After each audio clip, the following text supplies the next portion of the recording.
Hello, good morning. Good morning, ma'am. Good morning, ma'am. Good morning.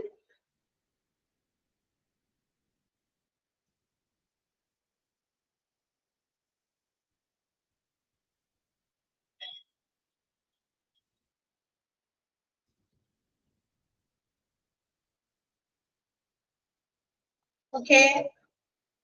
Ready ആണോ എല്ലാരും? Yes, ma'am. Yes, so let's start. നമ്മള് 6th മൊഡ്യൂളിലെ chapter disaster management ആയിരുന്നു കഴിഞ്ഞ ക്ലാസ്സില് നമ്മള് എന്താ പറയാ സ്റ്റോപ്പ് ചെയ്തത് അല്ലെങ്കിൽ അവസാനിപ്പിച്ചത്. നമുക്ക് തീർന്നിരുന്നു ഇല്ലേ? തീർന്നോ? Yes, so let's start a new chapter in module 7. 7th മൊഡ്യൂളിലെ ഒരു ചാപ്റ്റർ ആണ് ഇന്ന് നമുക്ക് അടുത്തതായിട്ട് പഠിക്കാനുള്ളത്. ക്ലിനിക്കൽ ഓഡിറ്റ് ആണ്. ക്ലിനിക്കൽ ഓഡിറ്റ് ഈ ഒരു ചാപ്റ്റർ ആണ് കേട്ടോ നമുക്ക് പഠിക്കാനുള്ളത്. നമുക്ക് അറിയാം എന്താ പറയാ നമ്മുടെ ഡിപ്ലോമയില് ഒരു I think first and second മൊഡ്യൂളൊക്കെ ഏകദേശം ഒരു എന്താ പറയാ നിങ്ങൾക്ക് പെട്ടെന്ന് ക്യാച്ച് ചെയ്യാൻ പറ്റുന്നതും ഒക്കെ ഉള്ള ചാപ്റ്റേഴ്സ് ആയിരുന്നു. തേർഡ് ആൻഡ് ഫോർത്ത് മൊഡ്യൂളുകളിലേക്ക് വന്നു കഴിഞ്ഞപ്പോ ഐ തിങ്ക് കുറച്ചുകൂടി എന്താ പറയാ മാനേജ്മെന്റ് സൈഡ് ആയിരുന്നു അത് കൂടുതൽ. ഹ്യൂമൻ റിസോഴ്സ് മാനേജ് ചെയ്യുക, ക്വാളിറ്റി മാനേജ്മെന്റ്, മെറ്റീരിയൽസ് മാനേജ്മെന്റ്, അങ്ങനെയുള്ള കുറെ ചാപ്റ്റേഴ്സ് ആയിരുന്നു. അതിന്റെ മുമ്പത്തെ എന്താ പ്രത്യേകത എന്നറിയോ? ഹോസ്പിറ്റലില് എന്താ പറയാ രോഗങ്ങള്, ആ രോഗങ്ങളുമായി ബന്ധപ്പെട്ടുള്ള ഡിപ്പാർട്ട്മെന്റ്, അവിടെ നടക്കുന്ന ചില പ്രൊസീജിയേഴ്സ് അല്ലെ, ചില ആക്ടിവിറ്റീസ് ഓരോ ഡിപ്പാർട്ട്മെന്റിലും പ്രത്യേകം നടക്കുന്ന കാര്യങ്ങൾ. ഇപ്പൊ ഫോർ എക്സാമ്പിൾ CSSDയില് സ്റ്റെറിലൈസേഷൻ ഓഫ് എക്യുപ്മെന്റ്സ് അതെങ്ങനെ നടക്കുന്നു, അങ്ങനെയുള്ള ആക്ടിവിറ്റീസിലേക്ക് എക്സ്പ്ലെയിൻ ചെയ്യില്ലായിരുന്നു. അപ്പൊ ഓരോ ഡിപ്പാർട്ട്മെന്റിലുള്ള ആക്ടിവിറ്റീസിനെ എക്സ്പ്ലെയിൻ ചെയ്യുമ്പോൾ നമുക്ക് we are eager to know what is happening അല്ലെ, അവിടെ എന്താ നടക്കുന്നതെന്ന് നമ്മൾ വളരെ ഈഗർ ആയിട്ടൊക്കെ ഇങ്ങനെ ഭയങ്കര ആകാംക്ഷയോടെ നമ്മൾ അവിടെ എന്താ ഇന്ന ഡിപ്പാർട്ട്മെന്റിൽ ഏത് രോഗത്തെ കുറിച്ചാ എന്താ പറയാ കൈകാര്യം ചെയ്യുന്നത് എന്നൊക്കെ നമുക്ക് അറിയാനുള്ള ആഗ്രഹമുണ്ട്. ആ രോഗം എന്ത് ഡിപ്പാർട്ട്മെന്റുമായി ബന്ധപ്പെട്ടതാണ് അല്ലെ, അങ്ങനത്തെ കാര്യങ്ങളൊക്കെ ആയിരുന്നു അവിടെ ഡിസ്കസ് ചെയ്തിരുന്നത്. അപ്പൊ അതുകൊണ്ട് തന്നെ അത് ഇച്ചിരി ഇൻട്രസ്റ്റിംഗ് ആയിരുന്നു. അതേസമയം തേർഡ് ആൻഡ് ഫോർത്ത് മൊഡ്യൂളിലെത്തിയപ്പോ മാനേജ്മെന്റ് ആണ്. അത് മാനേജ് ചെയ്യണം, ഇത് മാനേജ് ചെയ്യണം, മാനേജ്മെന്റ് ആണ്. അപ്പൊ അത്രയും അങ്ങോട്ട് നമുക്ക് അങ്ങോട്ട് എന്താ പറയാ ഡൈജസ്റ്റ് ചെയ്യാൻ പറ്റുന്ന രീതിയിലുള്ള ടോപ്പിക്കുകളായിരുന്നില്ല. പക്ഷെ എങ്കിലും നമ്മൾ അതിനെയൊക്കെ ഓവർകം ചെയ്ത് വന്നു അല്ലെ, ആൻഡ് PGയിലേക്ക് എത്തി. പറഞ്ഞു എന്തിനാന്ന് വെച്ച് കഴിഞ്ഞാൽ ചില ചാപ്റ്റേഴ്സ് അങ്ങനെയാണ്. മീൻസ് ഡിപ്ലോമ കഴിഞ്ഞ് നമ്മൾ PGയിലേക്ക് വന്നപ്പോ ഓൾമോസ്റ്റ് എല്ലാ ചാപ്റ്റേഴ്സും അങ്ങനത്തെ തന്നെയാണ് അല്ലെ. എങ്ങനത്തെ നമ്മുടെ തേർഡ് ആൻഡ് ഫോർത്ത് മൊഡ്യൂളുമായിട്ടൊക്കെ ബന്ധപ്പെട്ടെന്ന് വെച്ചാൽ ഹോസ്പിറ്റലിൽ what all activities are going on have to be managed by a professional who is named as hospital administrator അല്ലെ. നമ്മൾ ആരാകാനെ പോണേ ഹോസ്പിറ്റൽ അഡ്മിനിസ്ട്രേഷൻ ആണ്. അപ്പൊ ഡിപ്പാർട്ട്മെന്റ് വൈസ് നടക്കുന്ന കാര്യങ്ങൾ മാത്രം പോരാ, അവിടെ മാനേജ്മെന്റ് ഏരിയ ഉള്ള കുറെ ഡിപ്പാർട്ട്മെന്റ് വേറെയുണ്ട്. ഹോസ്പിറ്റൽ എന്താ പറയാ അഡ്മിനിസ്ട്രേഷൻ എന്ന് പറയുന്ന വിഭാഗമുണ്ട്. ഹ്യൂമൻ റിസോഴ്സ് നമുക്ക് മാനേജ് ചെയ്യണം, അവരെ മാനേജ് ചെയ്യണം, ഫിനാൻസ് മാനേജ് ചെയ്യണം, ഓൾ ദീസ് തിങ്സ്. അപ്പൊ ഒരുപാട് കാര്യങ്ങൾ അവിടെ നടക്കുന്നുണ്ട്. അപ്പൊ അത്തരം തിയററ്റിക്കൽ ആയിട്ടുള്ള അവിടുത്തെ ആ കാര്യങ്ങളെ കുറിച്ചുള്ള നോളജ് നമുക്കുണ്ടായിരിക്കണം.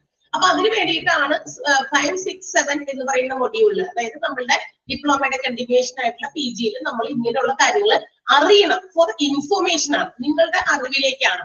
അപ്പൊ കാര്യം നിങ്ങൾ എന്താണ് ഇതൊക്കെ അറിഞ്ഞിരിക്കണം ഇങ്ങനെയുള്ള കാര്യങ്ങൾ. ഇപ്പൊ ഉദാഹരണം ഡിസാസ്റ്റർ കഴിഞ്ഞ ചാപ്റ്റർ നമ്മൾ 6th മൊഡ്യൂളിൽ പറഞ്ഞു. Disaster, see what is the responsibility of hospital or healthcare centers at the time of a disaster. ഒരു ഡിസാസ്റ്റർ ഒരു ലൊക്കാലിറ്റിയിൽ ഉണ്ടാകുമ്പോൾ ഒരു ഹോസ്പിറ്റലിന്റെ അല്ലെങ്കിൽ ഒരു ഹെൽത്ത് കെയർ ഇൻസ്റ്റിറ്റ്യൂഷന്റെ എന്താ പറയാ പ്രാഥമികമായിട്ടുള്ള റെസ്പോൺസിബിലിറ്റി എന്താണ് അല്ലെ. ഇത് എന്താ പറയാ ഒരു സ്ഥലത്ത് ഒരു ഡിസാസ്റ്റർ ഉണ്ടായി, അയ്യോ എല്ലാവരെയും കൂടി ഇതുകൊണ്ടല്ലേ എന്ന് പറയാൻ പറ്റില്ല.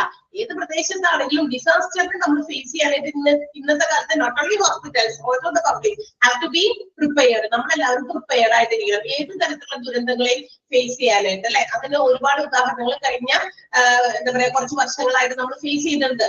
ലൈക്ക് ഫ്ലഡ്, എന്താ പറയാ കൊറോണ പോലെയുള്ള എപ്പിഡമിക്സ് ഒക്കെ ഇങ്ങനെയൊക്കെ വരുമ്പോ ഇത്തരം സാഹചര്യങ്ങളിൽ എന്റെ ഉത്തരവാദിത്വം അല്ല എന്ന് പറഞ്ഞ് നമുക്ക് മാറിയിക്കാൻ പറ്റില്ല. അപ്പൊ ഹോസ്പിറ്റൽസിന് ഏറ്റവും പ്രത്യേകിച്ച്, അതുകൂടാതെ നമ്മൾ ഓരോരുത്തരും we have to act and should not be panic. തീർച്ചയായിട്ടും നമ്മൾ അവിടെ ആക്ട് ആണ് ചെയ്യേണ്ടത്. നമ്മളിങ്ങനെ പാനിക് ആയിട്ട് അയ്യോ എന്താ ചെയ്യുക ഈ സിറ്റുവേഷനിൽ വാട്ട് ടു ഡു എന്ന് പറഞ്ഞ് ഇങ്ങനെ നിന്ന് കഴിഞ്ഞാൽ കാര്യം നടക്കില്ല. അവിടെ നമ്മൾ പ്രവൃത്തിയാണ് വേണ്ടത്.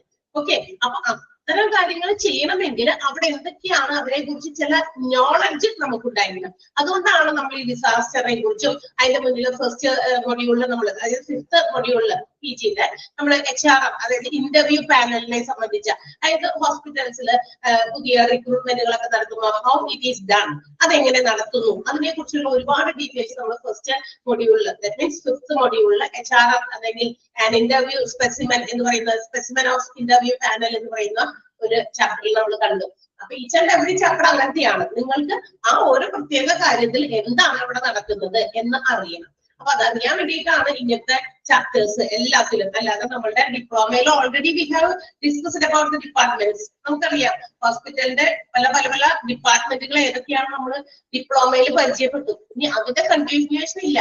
നമുക്ക് ഓൾറെഡി എന്താണ്, നമ്മൾ ഹോസ്പിറ്റൽ അഡ്മിനിസ്റ്റർ ചെയ്യാനാണ് പോകുന്നത് അല്ലെ. ഹോസ്പിറ്റലിന്റെ ഓവറോൾ ആക്ടിവിറ്റീസ് ഓപ്പറേഷൻസിനെ നമ്മൾ മാനേജ് ചെയ്യാനാണ് നമ്മൾ ഹോസ്പിറ്റൽ അഡ്മിനിസ്ട്രേറ്റേഴ്സ് പോകുന്നത്.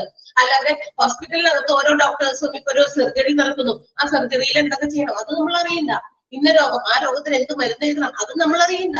ഓക്കെ, ഇവിടെ ഇന്ന എന്താ പറയുക ഡിപ്പാർട്ട്മെന്റുകൾ ഉണ്ടെന്നും ആ ഡിപ്പാർട്ട്മെന്റുകളിൽ ഇങ്ങനെയുള്ള കാര്യങ്ങൾ ഇന്ന ഡിപ്പാർട്ട്മെന്റില് ഇപ്പൊ ENT, അവിടെ നമ്മുടെ നോസ് ത്രോട്ടുമായിട്ട് ബന്ധപ്പെട്ടുള്ള കാര്യങ്ങൾക്കാണ് ഡോക്ടേഴ്സിനെ കാണാനായിട്ട് പേഷ്യൻസ് വരുന്നത്. അവിടെ എന്തൊക്കെയാ, അവിടെ സർജറി നടക്കുന്നുണ്ട്, അവിടെ അങ്ങനെയൊക്കെയുള്ള അത്രയും കാര്യങ്ങൾ. ഇത് കൂടാതെ എന്താ പറയാ ഒരുപാട് നമ്മുടെ ഹെഡ് നെക്ക് ഏരിയയിൽ വരുന്ന എന്തെങ്കിലും തരത്തിലുള്ള പ്രശ്നങ്ങൾ, അതിന്റെ സ്ട്രക്ചറൽ ഡിഫക്റ്റുകൾ ഒക്കെ കറക്റ്റ് ചെയ്യുന്നതൊക്കെ ENT-യിലാണ്. ഇതൊക്കെ നമ്മൾ അറിയുന്നു അല്ലെ. ഇതൊക്കെ നമ്മുടെ അറിവിലാണ്, അറിവിലേക്ക് വേണ്ടിയിട്ട് തരുന്നതാണ്. അല്ലാണ്ട് ഇനി അത് എങ്ങനെ ചെയ്യുന്നു എന്നൊന്നും നമുക്ക് അറിയേണ്ട ആവശ്യമില്ല. അത് ഞാൻ ജസ്റ്റ് പറഞ്ഞു എന്ന് മാത്രം. അതുപോലെ തന്നെ ഹോസ്പിറ്റലിൽ മറ്റൊരുപാട് activities are also conducted day by day.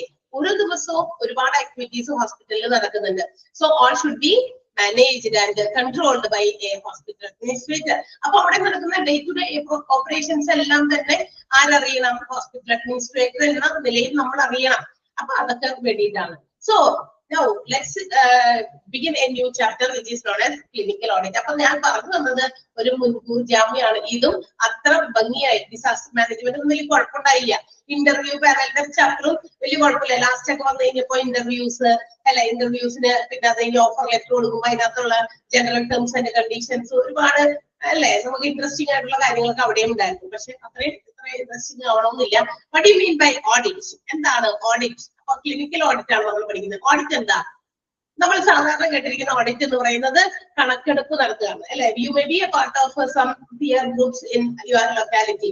നമ്മുടെ ലൊക്കാലിറ്റിയിലുള്ള ചില ചെറിയ ചെറിയ ഗ്രൂപ്പുകൾ ഉണ്ടല്ലോ, ലൈക്ക് കുടുംബശ്രീ അല്ലെ. അങ്ങനെയുള്ള ഇതിനകത്തൊക്കെ നമ്മള് ചിലപ്പോൾ പാർട്ടിസിപ്പേറ്റ് ചെയ്യുന്നവരായിരിക്കും മിക്കവാറും പേര്. നമുക്കറിയാം അവിടെയും എന്താ പറയാ ഇയർലി ഓഡിറ്റ് ഈസ് കണ്ടക്ടഡ് അല്ലെ. കണക്ക് പുസ്തകങ്ങളൊക്കെ അവിടെ നിങ്ങൾ എന്താ പറയാ മിനിറ്റ്സ് എഴുതുന്നു, കണക്കുകൾ ആളുകളിൽ നിന്നും കിട്ടുന്ന ചെറിയ ചെറിയ സബ്സ്ക്രിപ്ഷൻ, ചെറിയ ചെറിയ മാസവരിയൊക്കെ ഉണ്ടല്ലോ, അതൊക്കെ നിങ്ങൾ നോട്ട് ചെയ്ത് വെക്കുന്നു. അതിൽ നിന്ന് ലോൺ പ്രൊവൈഡ് ചെയ്യുന്നു, അതിന്റെ ഇൻട്രസ്റ്റ് കളക്ട് ചെയ്യുന്നു. All these things are recorded. തീർച്ചയായിട്ടും അതൊക്കെ റെക്കോർഡ് ചെയ്യുന്നുണ്ട്. And after the end of an year you will also audit such അതാ കണക്കുകളൊക്കെ അതിന്റെ മെയിൻ ആയിട്ടുള്ള കേന്ദ്രത്തിൽ അതിന്റെ മീറ്റിംഗ് ഒക്കെ കണ്ടക്ട് ചെയ്യുന്നുണ്ടല്ലോ. അപ്പൊ ബുക്കുകളൊക്കെ അവരെന്ത് ചെയ്യുന്നുണ്ട്? ചെക്ക് ചെയ്യുന്നുണ്ട്. ചെക്ക് ചെയ്ത് കണക്കുകളൊക്കെ ശരിയാണോ വെരിഫൈ ചെയ്തൊക്കെ നോക്കുന്നു. അത് കണക്കുകൾ ചെക്ക് ചെയ്യുന്നു, അസസ് ചെയ്യുന്നു. അതിനകത്ത് ഏതെങ്കിലും തരത്തിലുള്ള ക്രമക്കേടുകളുണ്ടോ, അല്ലെങ്കിൽ ഏതെങ്കിലും തരത്തില് എന്താ പറയാ ചീറ്റിംഗ് നടക്കുന്നുണ്ടോ, ഇതൊക്കെ കണ്ടുപിടിക്കുന്നതൊക്കെ ഓഡിറ്റിംഗിന്റെ ഒരു ഭാഗമാണ്. All the financial records of every organisation are yearly audited. നമുക്കറിയാലോ ഏത് ബിസിനസ് ഓർഗനൈസേഷന്റെ ആണെങ്കിലും അവിടുത്തെ ഫിനാൻഷ്യൽ റെക്കോർഡുകളൊക്കെ, അതായത് സാമ്പത്തിക ഇടപാടുകളായിട്ടുള്ള കണക്ക് പുസ്തകങ്ങൾ എല്ലാം തന്നെ ആനുവലി എന്ത് ചെയ്യുന്നുണ്ട്? ഓഡിറ്റ് ചെയ്യപ്പെടുന്നുണ്ട്. അറിയോ നിങ്ങൾക്ക് അങ്ങനെ? വീണ്ടും ഞാൻ ചോദിക്കട്ടെ, ബികോം ഒക്കെ പഠിച്ച ആൾക്കാരുണ്ടോ ഇതിനകത്ത്? ഓഡിറ്റിംഗ് എന്ന് പറയുന്നതിന്റെ പ്രത്യേകതയും പ്രാധാന്യമൊക്കെ യു നോ ദാറ്റ് അല്ലെ. തീർച്ചയായിട്ടും അറിയാം. അതാണ്. അപ്പൊ ഇതെല്ലാം വർഷത്തില് ഓഡിറ്റ് ചെയ്യണം. എല്ലാ ദിവസവും ഒന്നും ഓഡിറ്റിംഗ് നടത്തില്ല. എല്ലാ ദിവസവും ഒന്ന് കണക്ക് പുസ്തകം പരിശോധിക്കുക, ഇല്ലെന്നുണ്ടോ, ഇറ്റ്സ് നോട്ട് പോസിബിൾ. തീർച്ചയായിട്ടും ഓരോ ബിസിനസ് ഓർഗനൈസേഷനും അത് പോസിബിൾ അല്ല.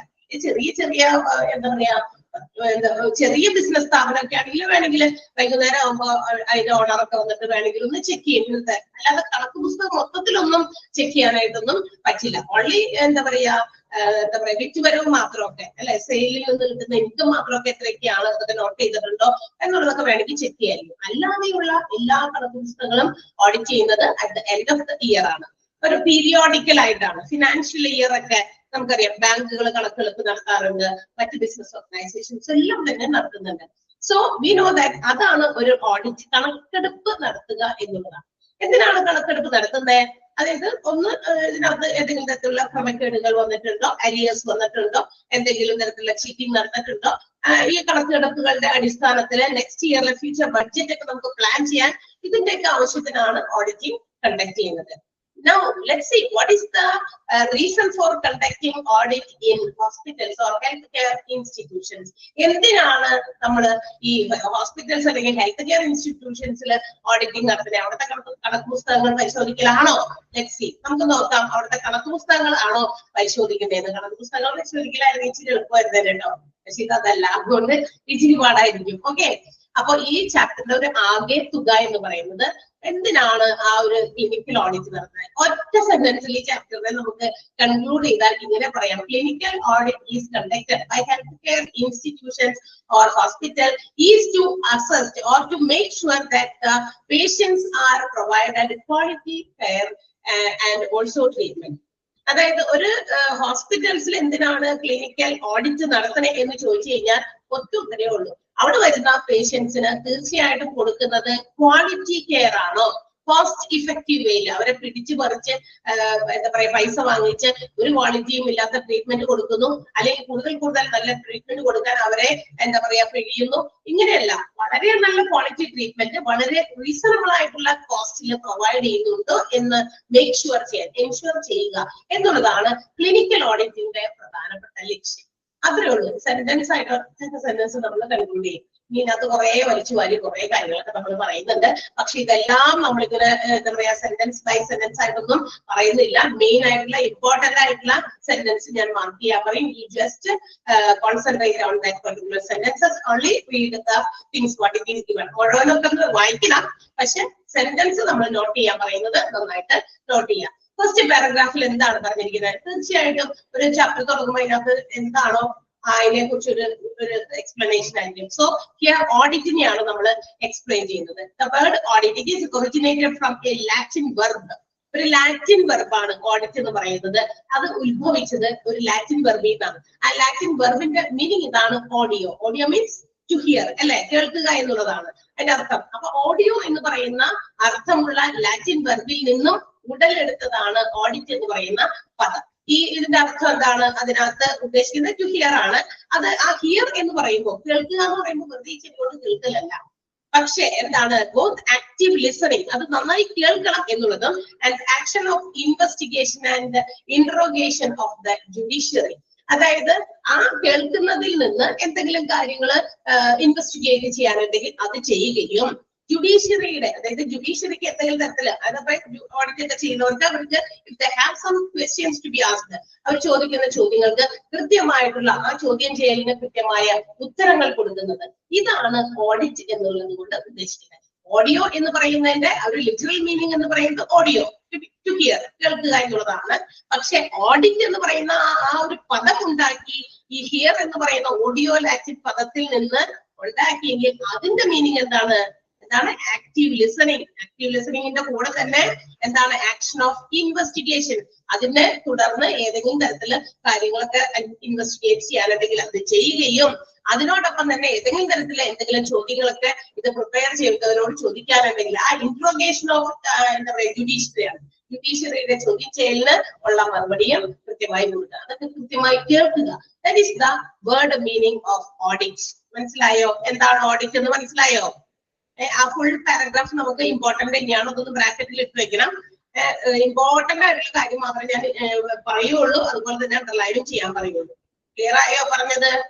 മനസ്സിലായോ എന്താന്ന്? ഓഡിറ്റിന്റെ ലാറ്റിൻ വെർബ് മീനിങ് ഓഡിയോ എന്നാണ്, പക്ഷെ ഓഡിറ്റ് എന്ന് പറയുന്നതിന്റെ meaning to listen actively. Active listening അതുപോലെ തന്നെ action of investigation and interrogation of the judiciary. ജുഡീഷ്യറിയുടെ ചോദ്യം ചെയ്യലിന് മറുപടികൾ അല്ലെങ്കിൽ എന്താണോ കൊടുക്കേണ്ടത് അത് കൊടുക്കുക, ഇൻവെസ്റ്റിഗേഷൻ ആവശ്യമുണ്ടെങ്കിൽ അത് ചെയ്യുക, അത് കൃത്യമായി ലിസൺ ചെയ്യുക. These things are included in audit. ഓഡിറ്റിന്റെ മീനിങ് അതാണ്. ഇനി നമ്മളുടെ ഇംഗ്ലീഷ് വൊക്കാബുലറിയിൽ ഓഡിറ്റ് എന്ന് പറയുന്നതിന്റെ ഒരു മീനിങ് വീണ്ടും ഒന്നുകൂടി എന്താ പറയാ കുറച്ച് ഒരു സെന്റൻസ് ആയിട്ട് അവര് ഡിഫൈൻ ചെയ്തിട്ടുണ്ട്. ഓഡിറ്റ് എന്ന് പറയുന്നതിന്റെ meaning it's an official inspection of an organization's accounts typically by an independent body. വെറുതെ ഓഡിറ്റ് എന്ന് പറയുന്ന ഒരു വാക്കാണെങ്കിൽ ഒരു ഓർഗനൈസേഷൻ നേരത്തെ പറഞ്ഞ കാര്യം, ഏതെങ്കിലും ബിസിനസ് ഓർഗനൈസേഷൻസിന്റെ അക്കൗണ്ടുകൾ എന്ത് ചെയ്യാം, വളരെ എന്താ പറയാ നല്ല രീതിയിൽ പരിശോധിക്കാം. അതിന് ഏതെങ്കിലും തരത്തിൽ ടിപ്പിക്കലി എന്ന് പറഞ്ഞിട്ടുണ്ടെങ്കിൽ എന്താ, ഇപ്പൊ ഓരോ അക്കൗണ്ടുകൾ നമ്മൾ തയ്യാറാക്കുമ്പോൾ it should have some evidence. ഇന്ന കണക്ക്, ആ കണക്കിന് ഒരു എവിഡൻസ് വേണം. ഇപ്പൊ നമ്മൾ ഇലക്ട്രിസിറ്റി ബിൽ അടിച്ചു, വാട്ട് ഈസ് ദ എവിഡൻസ്? എന്താണ് എവിഡൻസ്? അവിടെ ഒരു ഇലക്ട്രിസിറ്റി ബിൽ അടച്ചതിന്റെ എവിഡൻസ് എന്താ? ഞാൻ പറയാണ്, അതായത് നമ്മുടെ ബിസിനസിന്റെ ഇലക്ട്രിസിറ്റി ബിൽ വന്നിട്ടുണ്ടായി, ഞാൻ അത് അടച്ചിട്ടുണ്ടോ എന്ന് ഏതെങ്കിലും ഒരു ആ ബിസിനസ്സിൽ ഒരു അംഗം വന്നു കഴിഞ്ഞാൽ പറഞ്ഞാൽ ശരിയാണ്, തീർച്ചയായിട്ടും അശ്വതി കറക്റ്റ് ആണ്, അതിന്റെ ബില്ല് കാണിക്കണം. അടച്ചു എന്ന് പറഞ്ഞത് കൊണ്ട് അത് റെക്കോർഡ്സിലേക്ക് അക്കൗണ്ട്സിലേക്ക് ഇടാൻ പാടില്ല. വിത്ത് എവിഡൻസ് ആണ്, അതിന്റെ പ്രൂഫ് കൂടി അവരിൽ നിന്ന് വാങ്ങിക്കണം. എത്ര രൂപ, വിത്ത് date and the counter number of the day. ആ ബില്ലിൽ ഒരു നമ്പർ ഉണ്ടായിരിക്കും, അതടക്കം അവിടെ നോട്ടിഫൈ ചെയ്യണം ഏതില്, അക്കൗണ്ട്സില്.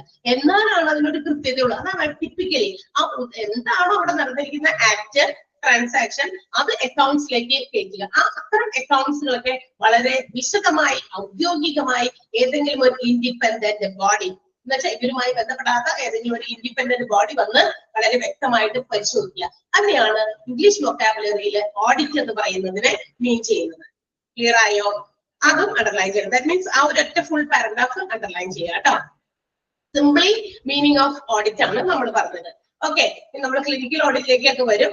ആൻഡ് ഓൾസോ ദീസ് കോൺടാക്ട്സ്, അതായത് ഈ ഓഡിറ്റ് എന്ന് പറയുന്ന പദം ബിസിനസ്സിലും ഇക്കണോമിക്സിലും ഒക്കെ ഉപയോഗിക്കുന്നുണ്ട്. ഇക്കണോമിക്സിൽ നമ്മുടെ ഇക്കോണമിയെ സംബന്ധിക്കുന്ന ഇന്ത്യൻ സമ്പദ് വ്യവസ്ഥ, അതിനെ സംബന്ധിക്കുന്ന ഒരുപാട് കാര്യങ്ങൾ നമുക്ക് കണക്കെടുപ്പുകളൊക്കെ നടത്താനുണ്ട്. ഫോർ എക്സാമ്പിൾ, സെൻസസ് എടുക്കുന്നു, അൺഎംപ്ലോയ്മെന്റിന്റെ എണ്ണം എടുക്കുന്നു, അല്ലെ, പോവർട്ടി ലെവൽ മെഷർ ചെയ്യുന്നു. ഓൾ ദീസ് തിങ്സ് ഇതെല്ലാം മെഷർ ചെയ്ത് അല്ലെങ്കിൽ ഇതൊക്കെ നമ്മൾ എന്ത് ചെയ്യുന്നു, ഒരു കണക്കുകളായിട്ട് എവിടെയെങ്കിലൊക്കെ സൂക്ഷിക്കുന്നുണ്ട്. പഞ്ചായത്ത് വൈസോ ഡിസ്ട്രിക്ട് വൈസോ സ്റ്റേറ്റ് വൈസോ അല്ലെങ്കിൽ കൺട്രി വൈസോ ഇതെല്ലാം റെക്കോർഡഡ് ആണ്. അപ്പൊ ഇതെല്ലാം തന്നെ ഇടയ്ക്കിടയ്ക്ക് പരിശോധിക്കും, അപ്ഡേറ്റ് ചെയ്യും. ഓക്കെ, ഇതൊക്കെ നമ്മൾ ഇക്കണോമിക്സിലും അതുപോലെ തന്നെ ബിസിനസ്സിലും ഒക്കെ നമുക്ക് ഈ ഒരു ഓഡിറ്റ് എന്ന് പറയുന്ന ടേം ഉപയോഗിക്കുന്നുണ്ട്. സോ ഇവിടെ നമ്മൾ എന്താ പറയാ, ഓഡിറ്റ് നടത്തുന്നത് എന്തിനു വേണ്ടിയിട്ടാ? ഏത് ബിസിനസ് ഓർഗനൈസേഷൻ ആണെങ്കിലും അതിന്റെ ഒബ്ജക്റ്റീവ്സ്, അതിന്റെ ലക്ഷ്യങ്ങൾ, ഒരുപാട് എന്താ പറയാ ലക്ഷ്യങ്ങളുണ്ട് ഓരോ ബിസിനസ് ഓർഗനൈസേഷനും. ആ ലക്ഷ്യങ്ങൾ അച്ചീവ് ചെയ്യാൻ വേണ്ടിയിട്ട്, to achieve a particular organizational goals or objectives, how the activities are carried out. എങ്ങനെയാണ് ആ ബിസിനസ് സംരംഭം അതിന്റെ പ്രവർത്തനങ്ങൾ കൊണ്ടുപോകുന്നത്? ഇതിനെയൊക്കെ ഒരു അസസ്മെന്റ് ചെയ്യുക, ഒരു വിലയിരുത്തലുകൾ നടത്തുക. അത് വിലയിരുത്തിയാൽ മാത്രം പോരാ, അതെല്ലാം പ്രോപ്പറായി നടക്കുന്നുണ്ട് അല്ലെ? ഏത് മേഖലയാണെങ്കിലും നല്ല ക്വാളിറ്റി ആയിട്ടുള്ള സർവീസ്, ക്വാളിറ്റി ആയിട്ടുള്ള പ്രൊഡക്റ്റ് ആണ് പ്രൊഡ്യൂസ് ചെയ്യുന്നത്. ഓൾ ദീസ് തിങ്സ്, ഇതിനൊക്കെ വേണ്ടിയിട്ടാണ് ഓഡിറ്റിംഗ് നടത്തുന്നത്. ക്ലിനിക്കൽ ഓഡിറ്റ് അല്ലെങ്കിൽ medical audit is also termed as medical audit. Clinical audit അല്ലെങ്കിൽ മെഡിക്കൽ ഓഡിറ്റ് എന്ന് പറയുന്നത് അപ്പൊ എന്തിനായിരിക്കാം? അവിടത്തെ എന്ത് കണക്ക് പുസ്തകങ്ങളാണ്, നോട്ട് കണക്ക് പുസ്തകം. ബട്ട് എന്തിനു വേണ്ടിയിട്ടാണെന്ന് അറിയാമോ? It is to improve the process and also the quality of the health care provider or clinical practice.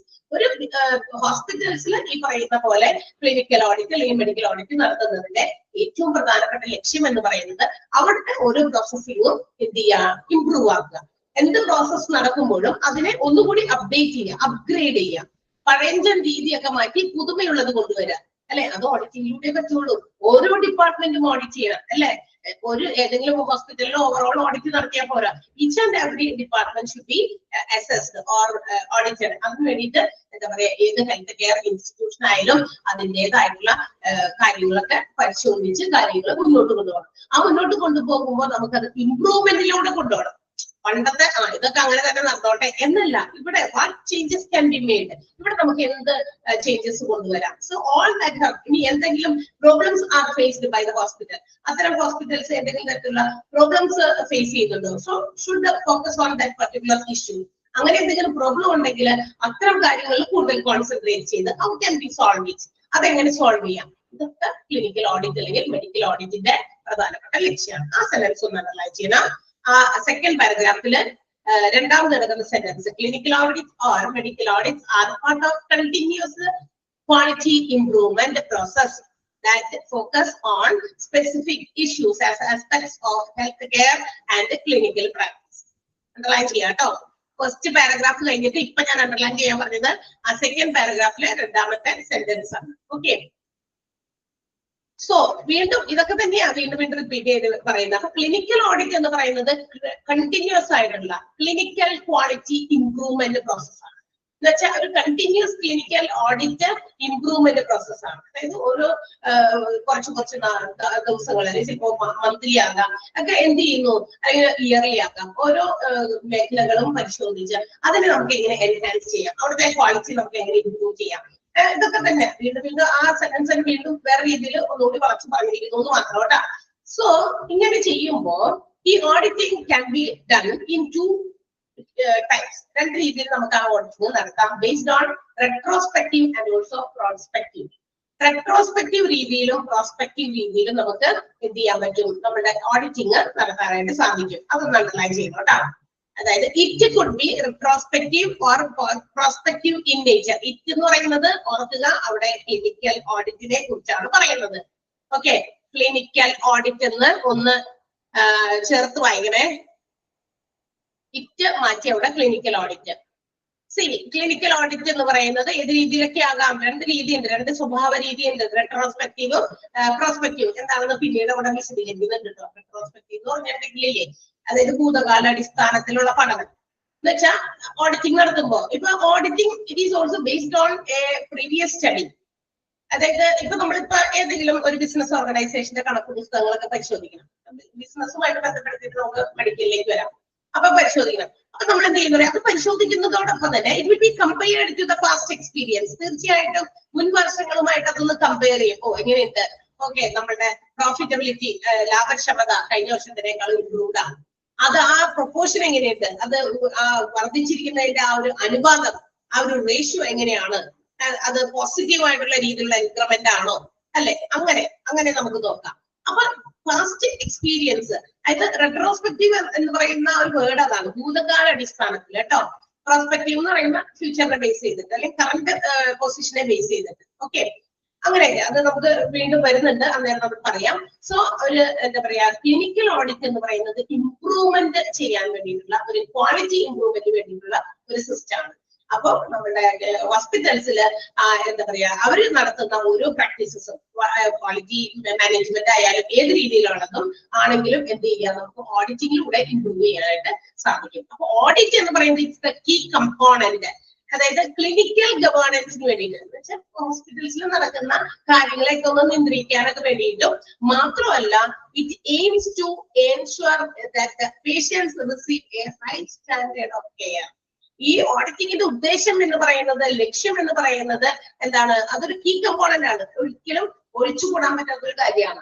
എല്ലാ ഹോസ്പിറ്റൽസിലും ഓഡിറ്റിംഗ്, ക്ലിനിക്കൽ ഓഡിറ്റിംഗ് കണ്ടക്ട് ചെയ്തിരിക്കണം.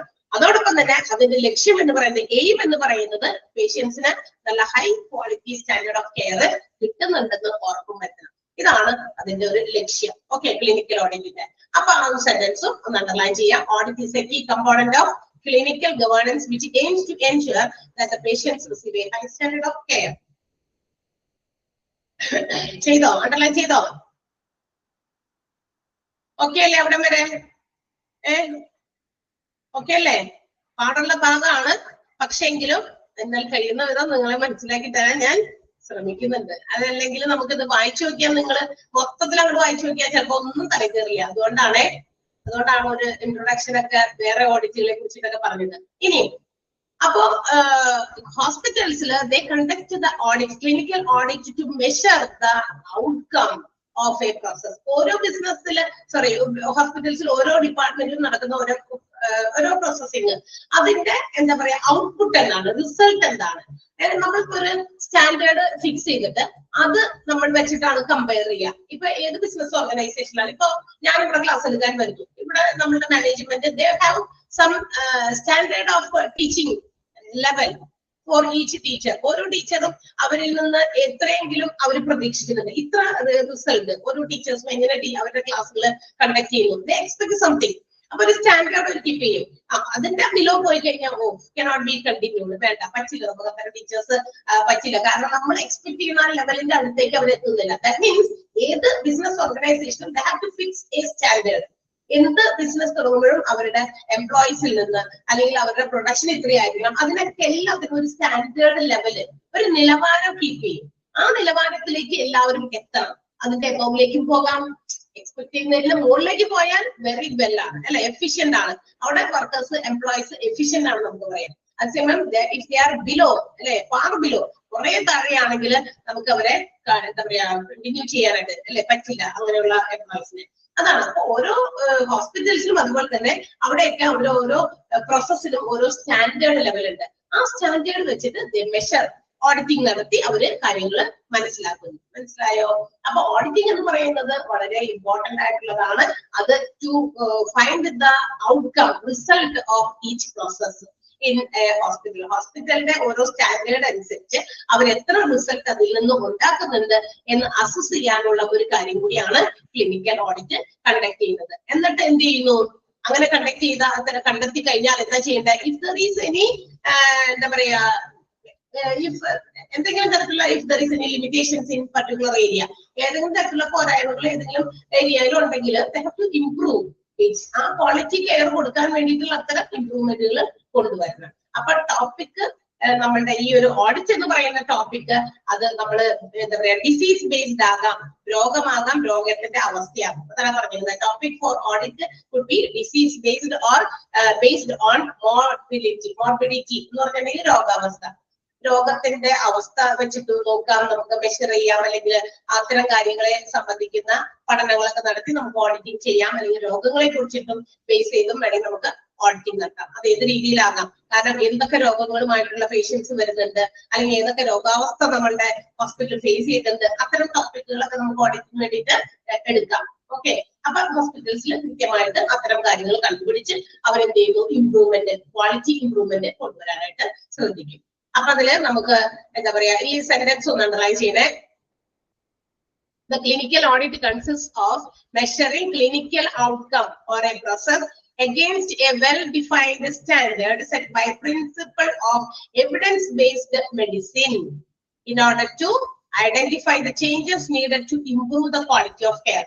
The evidence-based medicine എന്ന് പറഞ്ഞാലേ പ്രമാണാടിസ്ഥാനത്തിലുള്ള എന്താ പറയാ മരുന്നുകളാണ്. എന്ന് വെച്ചാൽ ചില മരുന്നുകൾ ഇന്നതിന് വേണ്ടിയിട്ടാണ്. അത് നേരത്തെ തന്നെ ഇങ്ങനെ കുറെ റൂൾസ് അല്ലെങ്കിൽ കാര്യങ്ങൾ അനുസരിച്ച് ഫിക്സ് ചെയ്ത് വെച്ചിട്ടുണ്ട്. അതാണ് ഉദ്ദേശിച്ചത് കേട്ടോ. എവിഡൻസ് ബേസ്ഡ് മെഡിസിൻ എന്ന് വെച്ചാൽ നമ്മൾ നേരത്തെ തന്നെ വളരെ നല്ല രീതിയിൽ അതിനെ ടെസ്റ്റ് ചെയ്ത് ആരിലെങ്കിലൊക്കെ പരീക്ഷിച്ച് വളരെ നല്ല രീതിയിലുള്ള റിസൾട്ട് കിട്ടിയ മെഡിസിൻസ് ഒക്കെ അതിന്റെ ബേസിസിലൊക്കെ നമ്മൾ എന്ത് ചെയ്യുന്നു? ഒരു സ്റ്റാൻഡേർഡ് ഒക്കെ സെറ്റ് ചെയ്ത് വെച്ച് അതിന്റെ അടിസ്ഥാനത്തിലായിരിക്കും ക്ലിനിക്കൽ ഓഡിറ്റിംഗ് ഒക്കെ നടത്തുക. ക്ലിയർ ആയോ? സെന്റൻസ് മനസ്സിലായോ? ആ സെന്റൻസ് ഇമ്പോർട്ടന്റ് ആണ്, അണ്ടർലൈൻ ചെയ്യണേ. ഇനി നാബ് പ്രകാരം NABH, നാബ് എന്നൊക്കെ നമ്മൾ ഇഷ്ടംപോലെ പറഞ്ഞു കേട്ടിട്ടുണ്ട് അല്ലെ. NABHന്റെ ഫുൾ ഫോം ഒക്കെ മറന്നുപോയോ? നിങ്ങളാണ് പഠിച്ചിരിക്കുന്നത്. NABHന്റെ ഫുൾ ഫോം മറന്നുപോയോ? ഇല്ലല്ലോ. ആർക്കെങ്കിലും പറയാമോ NABHന്റെ ഫുൾ ഫോം? സൗണ്ട് മ്യൂട്ട് ചെയ്തിട്ടില്ല. എനിബഡി ഒന്ന് പറയോ? എന്താ? National Accreditation Board for Healthcare. അതെ, വെരി ഗുഡ് അശ്വതി. അത് ഇതൊക്കെ പെട്ടെന്ന് ചോദിക്കുമ്പോൾ പറഞ്ഞോട്ടാ. National accreditation board of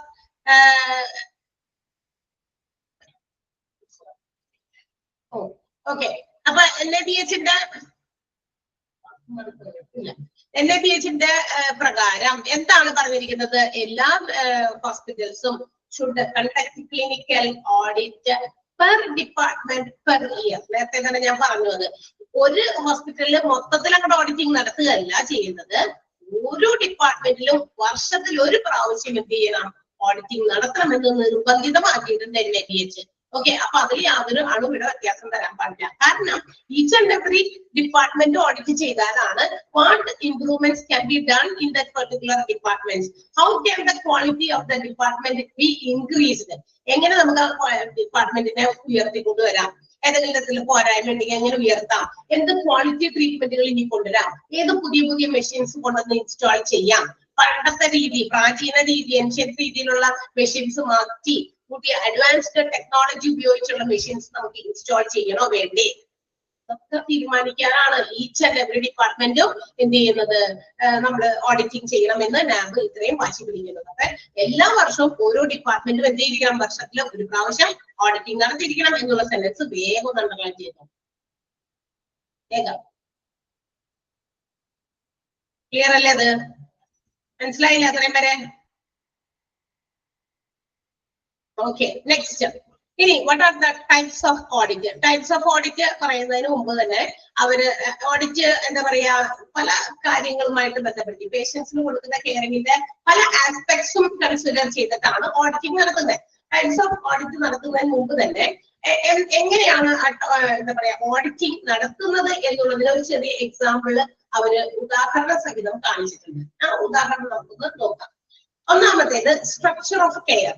care കൊടുക്കുന്നതിന്റെ ആ ഒരു ഘടന എന്ന് വെച്ചിട്ടുണ്ടെങ്കിൽ ഇപ്പൊ നമ്മൾ എങ്ങനെയാണ് കെയർ കൊടുക്കുന്നത്, ആ കെയർ കൊടുക്കുന്നതിന് there should be available resources. ഇപ്പൊ നമ്മളൊരു പേഷ്യന്റിന് എന്തെങ്കിലും കെയർ കൊടുക്കണമെങ്കിൽ ആ കെയർ കൊടുക്കാൻ വേണ്ട എല്ലാ റിസോഴ്സസും ആ ഒരു ഡിപ്പാർട്ട്മെന്റിൽ ഉണ്ടായിരിക്കണം. റൈറ്റ്, ശരിയല്ലേ?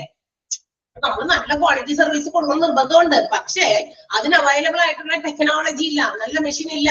കൊടുക്കണമെന്ന് ആഗ്രഹമുണ്ട്, പക്ഷെ അതിന് വേണ്ട സാഹചര്യമില്ല. So how can it be possible? അതാണ് പറയുന്നത്. അപ്പൊ സ്ട്രക്ചർ ഓഫ് കെയർ, കെയർ കൊടുക്കേണ്ടതിന്റെ ഘടന നടത്തണമെങ്കിൽ അതിന് അവൈലബിൾ ആയിട്ടുള്ള റിസോഴ്സസ് പ്രകാരമാണ്. ഇവിടെ ഉദാഹരണം പറയുന്നത് the availability of A smoking cessation clinic in A locality. നമ്മളിപ്പോ എന്താ പറയാ, ഒരു പർട്ടിക്കുലർ ലൊക്കേഷനിൽ, ഒരു ലൊക്കാലിറ്റിയിൽ ഏതെങ്കിലും ഒരു പ്രദേശമാണെന്ന് വിചാരിക്കാം. അവിടെയുള്ള ആളുകളുടെ smoking cessation means to quit the smoking habit. Cessation എന്ന് പറഞ്ഞു കഴിഞ്ഞിട്ടുണ്ടെങ്കിൽ ഇപ്പൊ പുകവലി ശീലം അവസാനിപ്പിക്കുക, നിർത്തലാക്കുക. അങ്ങനെയുള്ള ആളുകള്, അങ്ങനെ എത്ര ആൾക്കാരെ ആണ് എന്താ പറയാ നമ്മുടെ സ്മോക്കിംഗ് ഹാബിറ്റ് കൊണ്ട് കഷ്ടപ്പെടുന്ന, അല്ലെങ്കിൽ അതൊരു ചീത്തശീലാണല്ലോ, അതുകൊണ്ട് പല രീതിയിലുള്ള എന്താ പറയാ ദോഷഫലങ്ങളും ഉണ്ടാകുന്നുണ്ട്. ഈ സ്മോക്കിംഗ് എന്ന് പറയുന്ന ഇതുള്ളത് അവർക്ക് മാത്രമല്ല, അവരുടെ ഹെൽത്തിന് മാത്രമല്ല ഇഞ്ചുറിയസ് ആകുന്നത്. മറ്റേ അവിടെ ചുറ്റുവട്ടത്ത് അദ്ദേഹത്തോടൊപ്പം അല്ലെങ്കിൽ അവരോടൊപ്പം താമസിക്കുന്നവർക്ക് അതിനേക്കാൾ വലിയ ഇഞ്ചുറി ആണ് അവരുടെ ഹെൽത്തിന്, അല്ലെ? അങ്ങനെയല്ലേ? പുക വലിക്കുന്നതിനേക്കാള് കൂടുതൽ ഇഞ്ചുറിയസ് ടു ഹെൽത്ത് ആർക്കാണ്? കൂടെ വസിക്കുന്നവർക്കാ, പുകവലി കാര്യത്തിൽ മാത്രം. ഓക്കെ, അപ്പൊ അത് അവരിങ്ങനെ വലിച്ചങ്ങോട്ട് വിടും, അത് പുറത്തേക്ക് കാർബൺ ഡൈ ഓക്സൈഡിനോടൊപ്പം തന്നെ അത് പുറത്തേക്ക് തള്ളും. അതിപ്പോ അവിടെ ചുറ്റുവട്ടത്തെ കുട്ടികളോ അവരുടെ വീട്ടിലെ കുട്ടികളും മറ്റുള്ളവരൊക്കെ ഉണ്ടെങ്കിൽ അവർക്കൊക്കെ പല രീതിയിലുള്ള അസുഖങ്ങൾ പെട്ടെന്നൊന്നും വരില്ല. അപ്പൊ തന്നെ അത് ഒരു പുക അങ്ങോട്ട് കയറിപ്പോ അപ്പൊ തന്നെ വരില്ല. ബിക്കോസ് നമ്മുടെ ബോഡിക്ക് കുറെ റെസിസ്റ്റീവ് പവർ ഒക്കെ ഉണ്ട്, നമ്മൾ ഇമ്മ്യൂണിറ്റി ഉണ്ട്, നമ്മളത് കഴിക്കുന്ന ആഹാരത്തിൽ നിന്നൊക്കെ കിട്ടുന്നത്. പക്ഷെ ഇന്നത്തെ കാലത്ത് അതൊക്കെ കുറഞ്ഞു വരിക. അതുകൊണ്ടാണ് പെട്ടെന്ന് ആളുകൾ രോഗികളാകുന്നത്, അധികം പ്രായമാകുന്നതിനുണ്ട്. അപ്പൊ ആ ഒരു സ്മോക്കിംഗ് ഹാബിറ്റ് നിർത്തണം എന്ന് വിചാരിക്കുക ഒരു പർട്ടിക്കുലർ ലൊക്കാലിറ്റിയില്. അപ്പൊ എത്ര പേരുടെയാണ് അങ്ങനെ നിർത്തേണ്ടത്, അവസാനിപ്പിക്കേണ്ടത്? എത്ര ആളുകളാണ് ആ പർട്ടിക്കുലർ ലൊക്കാലിറ്റിയില് ഈ ഒരു സ്മോക്കിംഗ് ഹാബിറ്റുമായിട്ട് ബന്ധപ്പെട്ടുള്ളത്? അപ്പൊ അവരുടെയൊക്കെ സ്മോക്കിംഗ് ഹാബിറ്റ് നിർത്തണം, അവസാനിപ്പിക്കണം. അതിന് വേണ്ടിയിട്ട് അപ്പൊ എത്ര പേരുണ്ടെന്ന് നോക്കുന്നു. ഇനി പ്രോസസ് ഓഫ് കെയർ, എങ്ങനെയാണ് പ്രോസസ്സിംഗ് നടത്തുന്നത്, കെയർ കൊടുക്കുന്നത് എന്ന് വെച്ചാൽ അതിന് അനുസരിച്ച് we have to act and also have to take decisions. അതായത് അതിന് വേണ്ടിയിട്ടുള്ള അവൈലബിൾ ആയിട്ടുള്ള ഡോക്ടർമാരുണ്ടോ, പ്രാക്ടീഷണേഴ്സ്, ഇത് നിർത്താൻ പറ്റുന്ന ആളുകളുണ്ടോ? മാത്രമല്ല ഇവർക്ക് ഇത് നിർത്താൻ വരുന്നവർക്ക് അവർക്ക് അപ്പോയിന്റ്മെന്റ് എടുക്കുമ്പോഴും അതുപോലെ തന്നെ അവരുടെ എന്താ പറയാ അപ്പോയിന്റ്മെന്റ് എടുക്കാൻ വേണ്ടിയിട്ട് വരുമ്പോൾ അവർക്ക് വെയിറ്റ് ചെയ്യേണ്ട ടൈം, ഇതിനെയൊക്കെ ബേസ് ചെയ്തിരിക്കും. ഓക്കെ, അപ്പൊ ഇപ്പൊ കുറെ നേരമൊക്കെ വെയിറ്റ് ചെയ്യാൻ ഇവർക്കൊന്നും ചിലപ്പോൾ സമയം പോകും. എത്ര നേരം അവരെ കാണാൻ വേണ്ടി നിൽക്കണം, അല്ലെങ്കിൽ എന്താ പറയാ അതിന് പറ്റിയ അത്രയും തന്നെ ഡോക്ടേഴ്സ് ഉണ്ടോ? ഒരുപാട് പേരുടെ ഇപ്പൊ ഈ സ്മോക്കിംഗ് ഹാബിറ്റ് ഒക്കെ നിർത്തണമെന്നുണ്ടെങ്കിൽ അതിനനുസരിച്ച് പ്രാക്ടീഷണേഴ്സ് വേണം അവരെ കൺസൾട്ട് ചെയ്യാനും അവരെ ട്രീറ്റ് ചെയ്യാനൊക്കെ. അപ്പൊ അതിന് കുറെ വെയിറ്റിംഗ് ടൈം ഒക്കെ എടുക്കുന്നുണ്ടോ? ഓക്കെ, ഇങ്ങനെയുള്ള കാര്യങ്ങൾ, അതാണ് പ്രോസസ് ഓഫ് കെയർ. ആ കെയർ കൊടുക്കുന്നതിന്റെ ആ രീതി. അടുത്ത എന്താ? ഔട്ട്കം ആണ്. അതിന്റെ ആ കെയറിങ് കൊടുത്തതിന്റെ റിസൾട്ട് ആണ്. ആ റിസൾട്ട് എന്തായിരിക്കും? ഒരു വർഷത്തിനുള്ളിൽ എത്ര പേര് ഈ സ്മോക്കിംഗ് സെസേഷൻ നടത്തി, അല്ലെങ്കിൽ ഇതിൽ നിന്ന് പിന്തിരിഞ്ഞു, എന്നുവെച്ചാൽ സ്മോക്കിംഗ് എന്ന് പറയുന്നത് ഉപേക്ഷിച്ച എത്ര പേരുണ്ട്, അങ്ങനെ അതിന്റെ റെസ്പോൺസ് അതാണ്. അതായത് ആ സ്മോക്കിംഗ് ക്വിറ്റ് ചെയ്ത ആൾക്കാർ ഒരു വർഷത്തിനുള്ളിൽ എത്ര പേരുണ്ട്, അതാണ് ഫിസിക്കലായിട്ട് നമ്മൾ അതിന്റെ റിസൾട്ട് എടുക്കുന്നു. റെസ്പോൺസ് ആണ്. അതായത് ഇത്ര പേര് കെയറിംഗ് ഒക്കെ കൊടുത്തു, അപ്പൊ ഇത്ര പേര് കുറെ നേരം വെയിറ്റ് ചെയ്യുന്നത് കൊണ്ട് കുറെ പേര് ഒഴിഞ്ഞു വരും, വേണ്ട ഞങ്ങൾ ഇങ്ങനെ നിർത്താൻ ഉദ്ദേശിക്കുന്നില്ല, ബിക്കോസ് ഇത് കുറെ സമയമൊക്കെ എടുക്കും. ഓക്കെ, അപ്പൊ അതാണ് ഇങ്ങനെ അതൊരു എക്സാമ്പിൾ പറഞ്ഞിരിക്കുന്നതാണ്. അപ്പൊ ഇതിനെ കുറിച്ചിട്ടുള്ള ഒരു പഠനമാണ് നമ്മൾ നടത്തി, അല്ലെങ്കിൽ അതിനെ കുറിച്ചൊരു എന്താ പറയാ ഒരു കണക്കെടുപ്പ് നടത്തുന്നു. ആ ഒരു പർട്ടിക്കുലർ ഒരു റീസണെ കുറിച്ച്, ഈ പറയുന്ന സ്മോക്കിംഗ് സെസേഷനെ കുറിച്ചിട്ടാണ് അവിടെ ഓഡിറ്റിംഗ് നടത്തിയത്. അപ്പൊ ഈ പറയുന്ന കാര്യങ്ങളെല്ലാം ഇൻക്ലൂഡ് ചെയ്തിട്ടാണ് നമുക്ക് ഓഡിറ്റിംഗ് നടത്താൻ പറ്റുള്ളൂ. അപ്പൊ ഇത് വേണം, റിസോഴ്സസ് അവൈലബിൾ ആണോ എന്ന് നോക്കണം, ആ ഒരു പർട്ടിക്കുലർ കാര്യത്തിന് വേണ്ട പ്രാക്ടീഷണേഴ്സ് ഉണ്ടോ, അതുപോലെ തന്നെ അതിനുവേണ്ടി അവർക്ക് ഒത്തിരി ടൈം അവർക്ക് അവിടെ സ്പെൻഡ് ചെയ്യേണ്ടി വരുന്നുണ്ടോ, അത് അങ്ങനെയുള്ള കാര്യങ്ങൾ. പിന്നെ അതിന്റെ ഔട്ട്കം, റിസൾട്ട്, എത്ര പേര് അതിൽ നിന്ന് പിന്തിരിഞ്ഞു, അല്ലെങ്കിൽ ഇപ്പൊ വേറെ ഏതെങ്കിലും തരത്തിലുള്ള രോഗമാണെങ്കിൽ ആ രോഗം, മനസ്സിലായോ? അപ്പൊ ഇത് ഒരു പർട്ടിക്കുലർ രോഗത്തെ കുറിച്ച് എടുത്തു പറഞ്ഞിരിക്കുന്നു ഒരു എക്സാമ്പിളിന് വേണ്ടി. അപ്പൊ ഇതൊക്കെ ബേസ് ചെയ്ത് നമ്മളുടെ ഓഡിറ്റിങ്ങിന്റെ രീതികളും മാറും എന്നാണ് ഈ പറയുന്നത്. മനസ്സിലായോ? ഓരോ പർട്ടിക്കുലർ രോഗത്തെ ബേസ് ചെയ്ത് അല്ലെങ്കിൽ രോഗാവസ്ഥയെ ബേസ് ചെയ്ത് ഓഡിറ്റിങ്ങിന്റെ രീതികൾ, നേച്ചർ മാറിക്കൊണ്ടിരിക്കും. മനസ്സിലായോ? അതിന് വേണ്ടിയിട്ട് എക്സാമ്പിൾ ആയിട്ട് 3 പറഞ്ഞിട്ട് ഒരു എക്സാമ്പിൾ പറഞ്ഞു. സ്മോക്കിംഗ് ഹാബിറ്റിനെ കുറിച്ചിട്ടാണ് പറഞ്ഞത്. അതിന്റെ 3 കാര്യങ്ങളായിട്ടാണ് അത് തരംതിരിച്ച് അവർ ഓഡിറ്റിംഗ് നടത്തുക. Structure of care, process of care, outcome of care. Clear? 3 മനസ്സിലായോ? ആ 3 പോയിന്റുകൾ ഒന്ന് അണ്ടർലൈൻ ചെയ്തിരിക്കണം. ABC 3 പോയിന്റും അതിന്റെ എക്സ്പ്ലനേഷൻ. ഓക്കെ, അണ്ടർലൈൻ ചെയ്തോ?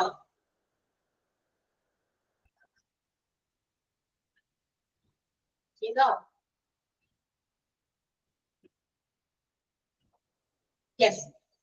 അടുത്തത്, അപ്പോ നമുക്ക് നേരത്തെ നമ്മൾ ഒരു കാര്യം പറഞ്ഞുകൊണ്ട് നിർത്തിയിരുന്നു. എന്താ? Audit can be retrospective or prospective in nature എന്ന് പറഞ്ഞു, അല്ലെ? എന്താണ് റെട്രോസ്പെക്റ്റീവ്? നേരത്തെ ഞാൻ പറഞ്ഞു ഭൂതകാല അടിസ്ഥാനത്തിലുള്ളത്. അത് തന്നെയാണ് അവരുടെ സെന്റൻസ് പഠിക്കാൻ വേണ്ടി കൊടുത്തിട്ടുണ്ട്. റെട്രോസ്പെക്റ്റീവ് എന്ന് പറയുന്നത് in which the data is already available before audit. നമ്മളിപ്പോ ഓഡിറ്റിംഗ് നടത്താൻ പോകുന്നത് ഈ പർട്ടിക്കുലർ ഒരു ഡിപ്പാർട്ട്മെന്റിനെ കുറിച്ച് ഒരു ഓഡിറ്റിംഗ് നടത്താൻ പോകും. ആ ഓഡിറ്റിംഗ് നടത്തുന്നതിന് മുമ്പ് ഓൾറെഡി അതിനെ സംബന്ധിക്കുന്ന ചില ഡാറ്റാസ് ഓൾറെഡി നമുക്ക് അവൈലബിൾ ആണ്. എല്ലാ ഡാറ്റയും ഉണ്ട്, സഫീഷ്യന്റ് ആയിട്ടുള്ള ഡാറ്റയുണ്ട്. സോ അതനുസരിച്ച് അത് വെച്ചിട്ട് പഠനം നടത്തും. ഓക്കെ, അപ്പൊ ഡാറ്റാസ് ഈസ് ഓൾറെഡി റെഡി. ഒരു എന്താ പറയാ റെഡിമെയ്ഡ് പോലെ അവിടെ ഡാറ്റ ഉണ്ട്. അപ്പൊ അവൈലബിൾ ആയിട്ടുള്ള ഓൾറെഡി അവൈലബിൾ ആയിട്ടുള്ള ഡാറ്റ, അതാണ് അത് വെച്ചിട്ട് നമ്മൾ ഓഡിറ്റിംഗ് നടത്തുകയാണെങ്കിൽ അതിന് നമ്മൾ റെട്രോസ്പെക്റ്റീവ് ഓഡിറ്റിംഗ് വിളിക്കും. അതേസമയം അപ്പൊ അതായത് ഇപ്പൊ ഒരു എക്സാമ്പിൾ കൊടുത്തിട്ടുണ്ട്, ഡാറ്റ കുഡ് ബി സ്റ്റോർഡ്. അതെങ്ങനെ നമുക്ക് ഓൾറെഡി എവിടെ നിന്നാ ഡാറ്റ ഉണ്ടാവുക? ഇങ്ങനെയുള്ള നേരത്തെ ചിലപ്പോൾ പഠനങ്ങൾ നടത്തിയിട്ട് അതെല്ലാം നമ്മുടെ ഇലക്ട്രോണിക് ഡിവൈസുകളിൽ ഇന്ന് അവൈലബിൾ ആണ്. അഡ്വാൻസ്ഡ് ആയിട്ടുള്ള ഇൻഫർമേഷൻ ടെക്നോളജി ഉണ്ട്. കമ്പ്യൂട്ടർ ഒക്കെ ഉപയോഗിച്ച് അത് പല ഇലക്ട്രോണിക് ഡാറ്റാബേസിലൊക്കെ സ്റ്റോർ ചെയ്ത് വെച്ചിട്ടുണ്ട്. അതിന് വേണ്ടിയിട്ട് ഇലക്ട്രോണിക് ഡാറ്റാബേസ് ആണ് നമ്മൾ പറഞ്ഞിരിക്കുന്നത് EMIS. EMISന്റെ ഫുൾ ഫോം എന്താണ്? Electronic medical information system. അപ്പൊ ഇലക്ട്രോണിക് മെഡിക്കൽ ഇൻഫർമേഷൻ സിസ്റ്റം ഉപയോഗിച്ച് നേരത്തെ കൂട്ടി ഡാറ്റ കളക്ട് ചെയ്ത് സേവ് ചെയ്ത് വെച്ചിട്ടുണ്ട്. അപ്പൊ ഓൾറെഡി അവൈലബിൾ ആണ്. EMISന്റെ ഫുൾ ഫോം എന്ന് വേണമെങ്കിൽ അവിടെ ഇത് വെച്ചേക്കുക, electronic medical information system. Electronic medical information system ഒന്ന് അണ്ടർലൈൻ എഴുതി വെച്ചേക്ക് കേട്ടോ. അത് ഇനി പറഞ്ഞില്ല എന്ന് പറയുന്നത് EMIS ഇലക്ട്രോണിക് മെഡിക്കൽ. നമ്മുടെ മെഡിക്കൽ റെക്കോർഡുകളൊക്കെ നമുക്കറിയാം ഇന്ന് എല്ലാം ഇൻഫർമേഷൻ സിസ്റ്റം ഉപയോഗിച്ച് ഹോസ്പിറ്റൽസിന്റെ കമ്പ്യൂട്ടറിലൊക്കെ സ്റ്റോർഡ് ആണ്. അപ്പൊ അതെടുത്ത് ഉപയോഗിക്കുക, ഓഡിറ്റിംഗ് നടത്തുക. പഠനങ്ങൾ നടത്തേണ്ട വലിയ ദീർഘമായ ഇൻവെസ്റ്റിഗേഷൻസ് ഒന്നും നടത്തേണ്ടി വരില്ല. ഓക്കെ, അപ്പൊ such informations are already available അവിടെ ഉണ്ട്. അതേസമയം പ്രോസ്പെക്റ്റീവ് ഓഡിറ്റ് എന്ന് പറയുന്നത് എന്താണ്? then the data have to be collected actively. ഇപ്പൊ നമുക്ക് ഓഡിറ്റിംഗ് നടത്താൻ നമുക്ക് വേണ്ട ഡാറ്റ ഇപ്പോഴേ കളക്ട് ചെയ്യുന്നുള്ളൂ. ഇപ്പൊ തന്നെ നമ്മൾ പോയിട്ട് എവിടെ നിന്നൊക്കെയാണോ ഇൻഫർമേഷൻസ് വേണ്ടത് അവിടെ നിന്നൊക്കെ നേരിട്ട് ആക്റ്റീവായിട്ട് പോയി എന്ത് ചെയ്യുന്നു? കളക്ട് ചെയ്യുന്നു. അല്ലെങ്കിൽ മറ്റൊരു രീതിയിൽ പറഞ്ഞാൽ data which is not available, അതിനെ സംബന്ധിക്കുന്ന ഡാറ്റ ഇവിടെ അവൈലബിൾ അല്ല എന്ന് വെച്ചാൽ ഇതിനു മുൻപ് ഇതിനെ കുറിച്ച് ഇങ്ങനത്തെ കാര്യങ്ങളെ കുറിച്ച് ഒരു പഠനങ്ങൾ വന്നിട്ടില്ല, അതുകൊണ്ടാണ് ഡാറ്റ ഇല്ല. മനസ്സിലായോ? പഠനങ്ങൾ ഉണ്ടെങ്കിൽ ഓൾസോ ഡിപ്പെൻഡ് ഓൺ ദാറ്റ്. ഉണ്ടെങ്കിൽ നേരത്തെ അവിടെ റെക്കോർഡിലായിരിക്കും, ആ റെക്കോർഡിങ് നോക്കി നമുക്ക് അതിനെ ഉപയോഗിക്കാം. അതേസമയം നേരത്തെ കൂട്ടി പഠനങ്ങളൊന്നും നടത്താത്ത, അതായത് റെഡി ആയിട്ട് നമ്മൾ ഇപ്പൊ തന്നെ പോയി ആക്റ്റീവായിട്ട് ഇൻഫർമേഷൻ കളക്ട് ചെയ്യേണ്ടി വരുന്നത്, അങ്ങനെ നടത്തുന്ന ഓഡിറ്റ് അതിനെയാണ് നമ്മൾ പ്രോസ്പെക്റ്റീവ് ഓഡിറ്റ് എന്ന് വിളിക്കുക. You understand the difference between retrospective audit and prospective audit? മനസ്സിലായോ? രണ്ടും തമ്മിലുള്ള വ്യത്യാസം ഒന്ന് വായിച്ചു നോക്കാമോ ആ ഒരു പാരഗ്രാഫ്?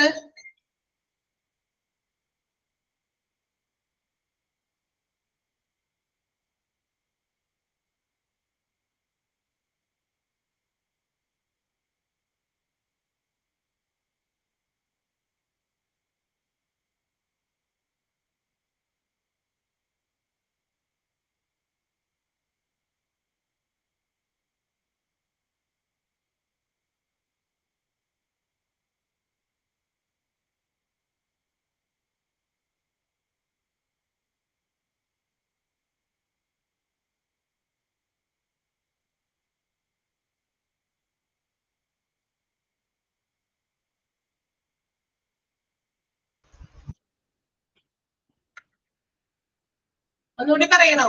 ഏതാ പറയണ്ടേ? റെട്രോസ്പെക്റ്റീവ് ആണോ? അത്രേ ഉള്ളൂ. റെട്രോസ്പെക്റ്റീവ് ഓഡിറ്റ് എന്ന് പറഞ്ഞാൽ നേരത്തെ ആരെങ്കിലും ഒക്കെ ഏതെങ്കിലും തരത്തിലുള്ള പഠനങ്ങൾ നടത്തി ഇപ്പൊ ഞാൻ ഒരു ഉദാഹരണം നേരത്തെ പറഞ്ഞതുപോലെ തന്നെ ഇപ്പൊ ഒരു സ്മോക്കിംഗ് ഹാബിറ്റ് ഒരു പർട്ടിക്കുലർ ലൊക്കാലിറ്റിയിലുണ്ട്. അവിടെ നമ്മുടെ അടുത്തുള്ള ഹോസ്പിറ്റലിലേക്ക് അതിനുവേണ്ടി ഒരു ഡിപ്പാർട്ട്മെന്റ് തുടങ്ങി എന്ന് വിചാരിക്കും. യു ജസ്റ്റ് ഇമാജിൻ അങ്ങനെ ഒരു ഡിപ്പാർട്ട്മെന്റ് തുടങ്ങി. അപ്പൊ നമ്മൾ എന്ത് ചെയ്യുന്നു? ആ പർട്ടിക്കുലർ ലൊക്കാലിറ്റിയിലുള്ള ആളുകളുടെ സ്മോക്കിംഗ് ഹാബിറ്റുള്ള ആളുകളെ കുറച്ച് പേരെയൊക്കെ കണ്ടക്ട് ചെയ്തേ ഇവിടെ ഇങ്ങനെ ഒരു ഹോസ്പിറ്റലിൽ ഇതൊരു ഡിപ്പാർട്ട്മെന്റ് ഉണ്ട്, നിങ്ങളൊന്ന് പോയിട്ട് അവിടെ കാണിക്കുക. അപ്പൊ അവിടെ എത്ര പേര് അതിനു വേണ്ടി വരുന്നു, അതിന് ശേഷം അവര് അതിൽ നിന്നുള്ള റിസൾട്ട് ഒരു വർഷം മരുന്നൊക്കെ കൊടുത്ത് ഒരു വർഷത്തിനുള്ളിൽ എത്ര പേര് അത് ക്വിറ്റ് ചെയ്തു, ഇങ്ങനെയുള്ള റിസൾട്ട്. അപ്പൊ ഓൾറെഡി അതിനെ കുറിച്ചുള്ള പഠനങ്ങൾ നടത്തി. അപ്പൊ നമുക്ക് അത് ഇങ്ങനെ ഒരു ഇത് കണ്ടക്ട് ചെയ്തു, നമ്മൾ ഇന്നൊരു ഡിപ്പാർട്ട്മെന്റ് ഓപ്പൺ ചെയ്തു, അതിന്റെ റിസൾട്ട് എന്താണ്? അത് വർഷാവസാനം ഒരു ഓഡിറ്റിംഗ് നടത്തി. നമ്മളൊരു 10-40 പേരെ നമ്മൾ അതിന് ചികിത്സിച്ചു, ഒരു 35ഓളം പേര് അതിൽ നിന്ന് ക്വിറ്റ് ചെയ്തു. സോ ഒരു നല്ല ഗുഡ് റിസൾട്ട് ആണ്. ഒരു 5 പേര് അതിൽ നിന്ന് അത് എന്താ പറയാ ക്വിറ്റ് ചെയ്യാൻ പറ്റുള്ളൂ. ഒരു 35ഓളം പേര് അതിൽ നിന്നും എന്താ പറയാ അത് ക്വിറ്റ് ചെയ്ത് ഉപേക്ഷിച്ചു എങ്കിൽ അതൊരു പോസിറ്റീവ് ഇമ്പാക്ട് ആണ് തീർച്ചയായിട്ടും. അപ്പൊ അവിടെ ഒരു പഠനം നടത്തി. ആ പഠനത്തിന്റെ ഒരു റിസൾട്ട് അവിടെ എവിടെയെങ്കിലും ഹോസ്പിറ്റലിന്റെ ഇൻഫർമേഷൻ ടെക്നോളജി കമ്പ്യൂട്ടർ അത് സേവ് ചെയ്ത് വെക്കുക. ഞങ്ങൾ ഇങ്ങനെ ഒരു കാര്യം കണ്ടക്ട് ചെയ്തു, അതിന് നമുക്ക് ഇതിന്റെ റിസൾട്ട് കിട്ടി, മനസ്സിലായോ? അപ്പൊ അവിടെ ഓൾറെഡി ഉണ്ട് ആ ഒരു ഡാറ്റ. ഇനി ഏതെങ്കിലും രീതിയിൽ ഇങ്ങനെയുള്ള ഇതിന്റെ സിമിലർ ആയിട്ടുള്ള ഏതെങ്കിലും രീതിയിലുള്ള ഒരു ഓഡിറ്റിംഗ് നടത്തണമെങ്കിൽ ആ ഡാറ്റയെ ഡിപ്പെൻഡ് ചെയ്ത് നമുക്ക് എന്ത് ചെയ്യാം? ഓഡിറ്റിംഗ് കണ്ടക്ട് ചെയ്യാം. ഓൾറെഡി അവിടെ റിസൾട്ട് ഉണ്ട്, ഇതിനെ ബേസ് ചെയ്ത് നമുക്ക് ഓഡിറ്റിംഗ് നടത്താം. അതാണ് ഭൂതകാലാടിസ്ഥാനത്തില് പാസ്റ്റ് എക്സ്പീരിയൻസ് വെച്ച് ഇലക്ട്രോണിക് മെഡിക്കൽ ഇൻഫർമേഷൻ സിസ്റ്റത്തിൽ സേവ് ചെയ്ത് വെച്ചിരിക്കുന്ന ഡാറ്റ യൂസ് ചെയ്ത് ഓഡിറ്റിംഗ് നടത്തുന്നു. ഇതിനെയാണ് നമ്മൾ റെട്രോസ്പെക്റ്റീവ് ഓഡിറ്റിംഗ് എന്ന് വിളിക്കുക. അതേസമയം പ്രോസ്പെക്റ്റീവ് ഓഡിറ്റ് എന്ന് പറഞ്ഞാൽ ഇതിനു മുമ്പ് അങ്ങനത്തെ ഒരു ഇഷ്യൂവിനെ കുറിച്ച് ഇപ്പൊ ഉദാഹരണം ഇത് തന്നെ ഞാൻ ഉദാഹരണം പറയാം. ഇപ്പൊ നമുക്കൊരു ഇങ്ങനെ ഒരു കാര്യം നടത്തണം. അപ്പൊ നമ്മൾ അതിന്റെ ഓഡിറ്റിംഗ് നോക്കി. നേരത്തെ ആരും തന്നെ ഇതിനെ കുറിച്ച് ഇങ്ങനെ ഒരു പഠനം നടത്തുകയോ ഇങ്ങനെ ഒരു കാര്യം കണ്ടക്ട് ചെയ്യോ ഹോസ്പിറ്റലിൽ ഒന്നും ചെയ്തില്ല, ഫ്രഷ് ആണ്. അപ്പൊ നമ്മൾ എന്ത് ചെയ്യണം? ഇൻഫോർമേഷൻസ് വേറെ എവിടെന്നില്ല അവൈലബിൾ അല്ല, നമ്മൾ തന്നെ ഇറങ്ങണം ഇൻഫോർമേഷൻ തേടി. അപ്പൊ ഡാറ്റ കളക്ട് ചെയ്ത് നമ്മൾ തന്നെ അതിന് ഓഡിറ്റിംഗ് നടത്തുന്നു. അതിനെയാണ് നമ്മൾ പ്രോസ്പെക്റ്റീവ് ഓഡിറ്റിംഗ് വിളിക്കുക. ക്ലിയർ ആയോ? ഇപ്പൊ ക്ലിയർ ആയോ? യെസ്. അപ്പൊ ഒന്ന് അണ്ടർലൈൻ ചെയ്യാട്ടോ. ആദ്യത്തെ ആ സെന്റൻസ് ആ പാരഗ്രാഫിലെ audits can be characterised as retrospective and prospective. രണ്ടും ആ സെന്റൻസ് അണ്ടർലൈൻ ചെയ്യാം. അതിനുശേഷം തൊട്ടടുത്ത സെന്റൻസ് കൂടി അണ്ടർലൈൻ ചെയ്യണം കേട്ടോ. A retrospective audit is one where the data is already available before the audit process has begun. Audit process തുടങ്ങുന്നതിന് മുമ്പ് തന്നെ അതിനെക്കുറിച്ചുള്ള ഡാറ്റ അവിടെ അവൈലബിൾ ആണ്. അടുത്തത് പ്രോസ്പെക്റ്റീവ് ഓഡിറ്റ് അണ്ടർലൈൻ ചെയ്യാം. ഡിഫറently എന്നാണ് തുടങ്ങണേ, പക്ഷെ ഡിഫറently വേണ്ട.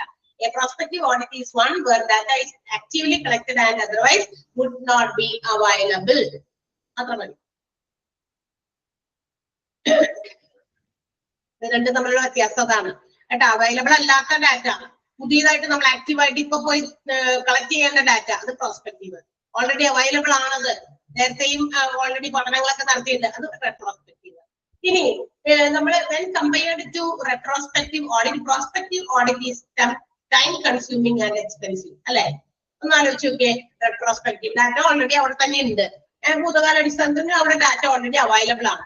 അപ്പൊ അത് അവിടെ നിങ്ങൾ എടുത്തിട്ട് നമുക്ക് ഉപയോഗിക്കാം. പക്ഷേ പ്രോസ്പെക്റ്റീവ് ഓഡിറ്റിന്റെ പ്രത്യേകത ടൈം കൺസ്യൂമിങ് ആയിരുന്നു. കാരണം ഇപ്പൊ നമ്മൾ പോയി ഡാറ്റ കളക്ട് ചെയ്യണം, എന്നിട്ട് വേണം അതിനെ കുറിച്ച് അസസ് ചെയ്യാനായിട്ട്, തീരുമാനങ്ങൾ എടുക്കാനും അല്ലെങ്കിൽ അത് ശരിയാണോ തെറ്റാണോ അല്ലെങ്കിൽ ഇപ്പൊ അതെങ്ങനെയാണ് എന്നൊക്കെ മനസ്സിലാക്കണമെങ്കിൽ നമ്മൾ തന്നെ ആക്റ്റീവായിട്ട് പോയി ഡാറ്റ കളക്ട് ചെയ്യണം. ടൈം കൺസ്യൂമിങ് ആണ്. മാത്രമല്ല ഇച്ചിരി ദൂരെയൊക്കെ പോയിട്ട് ഡാറ്റാസ് കളക്ട് ചെയ്യാനാണെങ്കിൽ എക്സ്പെൻസീവും ആണ്. ട്രാവലിംഗ് എക്സ്പെൻസും മറ്റ് എക്സ്പെൻസുകളൊക്കെ വരും. അപ്പൊ ടൈം കൺസ്യൂമിങ്ങും ആണ്, അതുപോലെ തന്നെ എന്താണ് ഇത്തിരി എക്സ്പെൻസീവും ആണ്, എങ്കിലും ഇഫക്റ്റീവ് ആണ്. എന്ന് വെച്ചാൽ എന്താ, ഇപ്പൊ ഫ്രഷ് അല്ലേ, നമ്മൾ ഇപ്പൊ തന്നെ പോയിട്ട് കളക്ട് ചെയ്തല്ലേ, പഴയതല്ലല്ലോ. ഔട്ട്ഡേറ്റഡ് പഴയതെന്ന് പറഞ്ഞാൽ പഴയത് തന്നെയാണ്, പാസ്റ്റ് ഈസ് പാസ്റ്റ്, അത് ഔട്ട്ഡേറ്റഡ് ആണ് അല്ലെ? അപ്പൊ അതിനെ ഡിപ്പെൻഡ് ചെയ്യുന്നതിനേക്കാൾ ഫ്രഷ് ആയിട്ട് ഇപ്പൊ നടക്കുന്ന സാഹചര്യമായിട്ട് ആണ് നമ്മൾ പഠനങ്ങൾ നടത്തുന്നത്. അപ്പൊ അത് വെച്ച് നോക്കുമ്പോൾ ഇഫക്റ്റീവ് ആയിട്ടുള്ളതാണ് പ്രോസ്പെക്റ്റീവ്. പക്ഷെ അതിനുള്ള ഒരു ഡ്രോബാക്ക് എന്താന്ന് വെച്ചിട്ടുണ്ടെങ്കിൽ ടൈം കൺസ്യൂമിംഗ് ആണ്, എക്സ്പെൻസീവ് ആണ്. ഓക്കെ, അപ്പൊ അതൊന്ന് അണ്ടർലൈൻ ചെയ്തേക്കാം കേട്ടോ.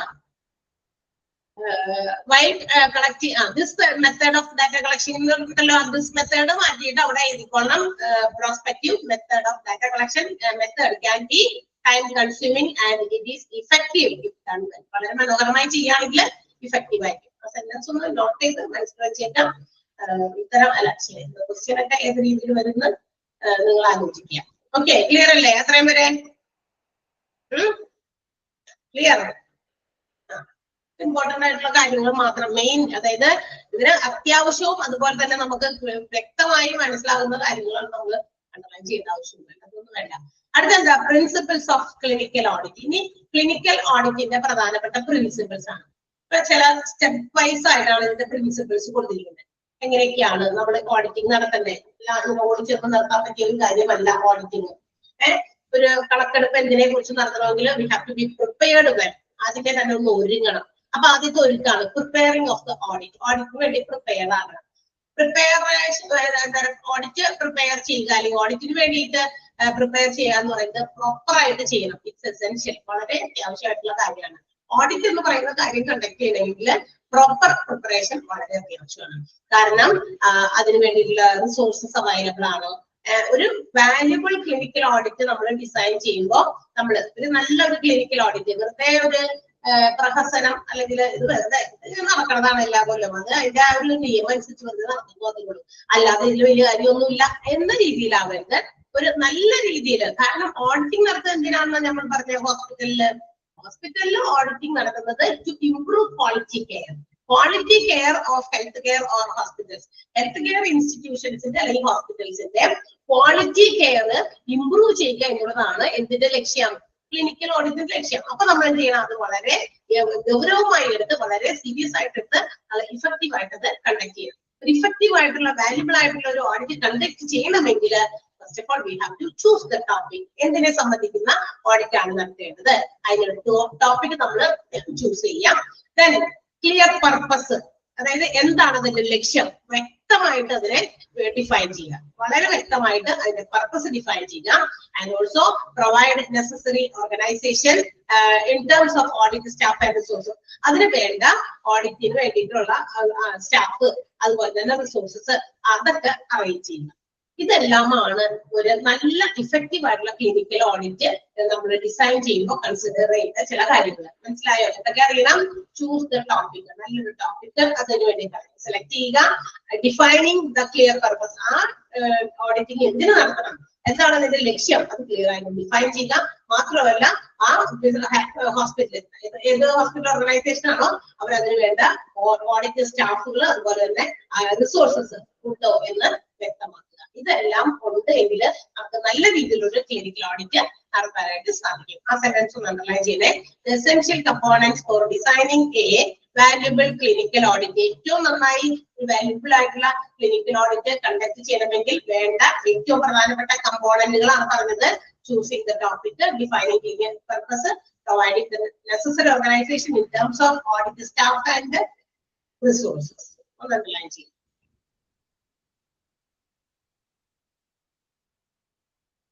ചെയ്തോ?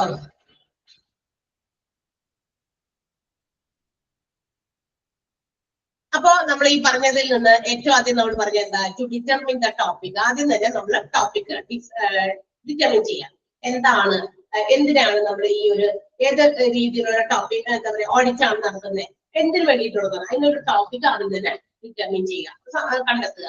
ഇനി അതിന് എന്താ പറയാ ആവശ്യമുള്ള, അതിന് എന്തായിരിക്കും ആ ഒരു ഓഡിറ്റിങ്ങിന്റെ ലക്ഷ്യം, അല്ലെങ്കിൽ അതെന്താണ് അതിന്റെ റിസൾട്ട് ഉണ്ടാകുക, ഇതൊക്കെ അതിന്റെ ഇമ്പോർട്ടൻസ് എന്താണെന്ന് മനസ്സിലാക്കുക. ആ ഒരു ഓഡിറ്റിങ്ങിന്റെ പ്രാധാന്യം എന്താണ്, പിന്നെ അതിന്റെ സംബന്ധിക്കുന്ന ഡാറ്റാസ് നമുക്ക് എവിടെ നിന്ന് കളക്ട് ചെയ്യാൻ പറ്റും, അതിന്റെ ഇമ്പോർട്ടന്റ് ആയിട്ടുള്ള റിസൾട്ടുകൾ നമുക്ക് എവിടെ നിന്നൊക്കെ കിട്ടും, അതിന് ഇൻവോൾവഡ് ആയിരുന്ന പേഴ്സണൽസ്, അതിനാരൊക്കെ നമുക്ക് അതിനകത്ത് ഇൻവോൾവ് ആക്കാൻ പറ്റുന്ന സ്റ്റാഫുകൾ, പേഴ്സണൽ മീൻസ് ജോലിക്കാരുണ്ടോ, ജോലിക്കാരെ ആരെയൊക്കെ കിട്ടും, ഓരോരുത്തരുടെയും റോൾ എന്താണ്, ഇതൊക്കെയാണ് ഇതിനകത്ത് ഫസ്റ്റ് സ്റ്റെപ്പിൽ നമ്മൾ ഉൾപ്പെടുന്നത്. ഒന്നാമത്തെ initial step in designing a clinical audit is to determine the topic. ആ ഒരു സെന്റൻസ് മാത്രം അപ്ലൈ ചെയ്യാം, അത് ആവശ്യമുള്ളൂ.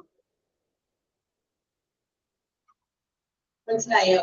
അതായത് ടോപ്പിക് എന്താണെന്ന് ഡിറ്റർമിൻ ചെയ്യുക.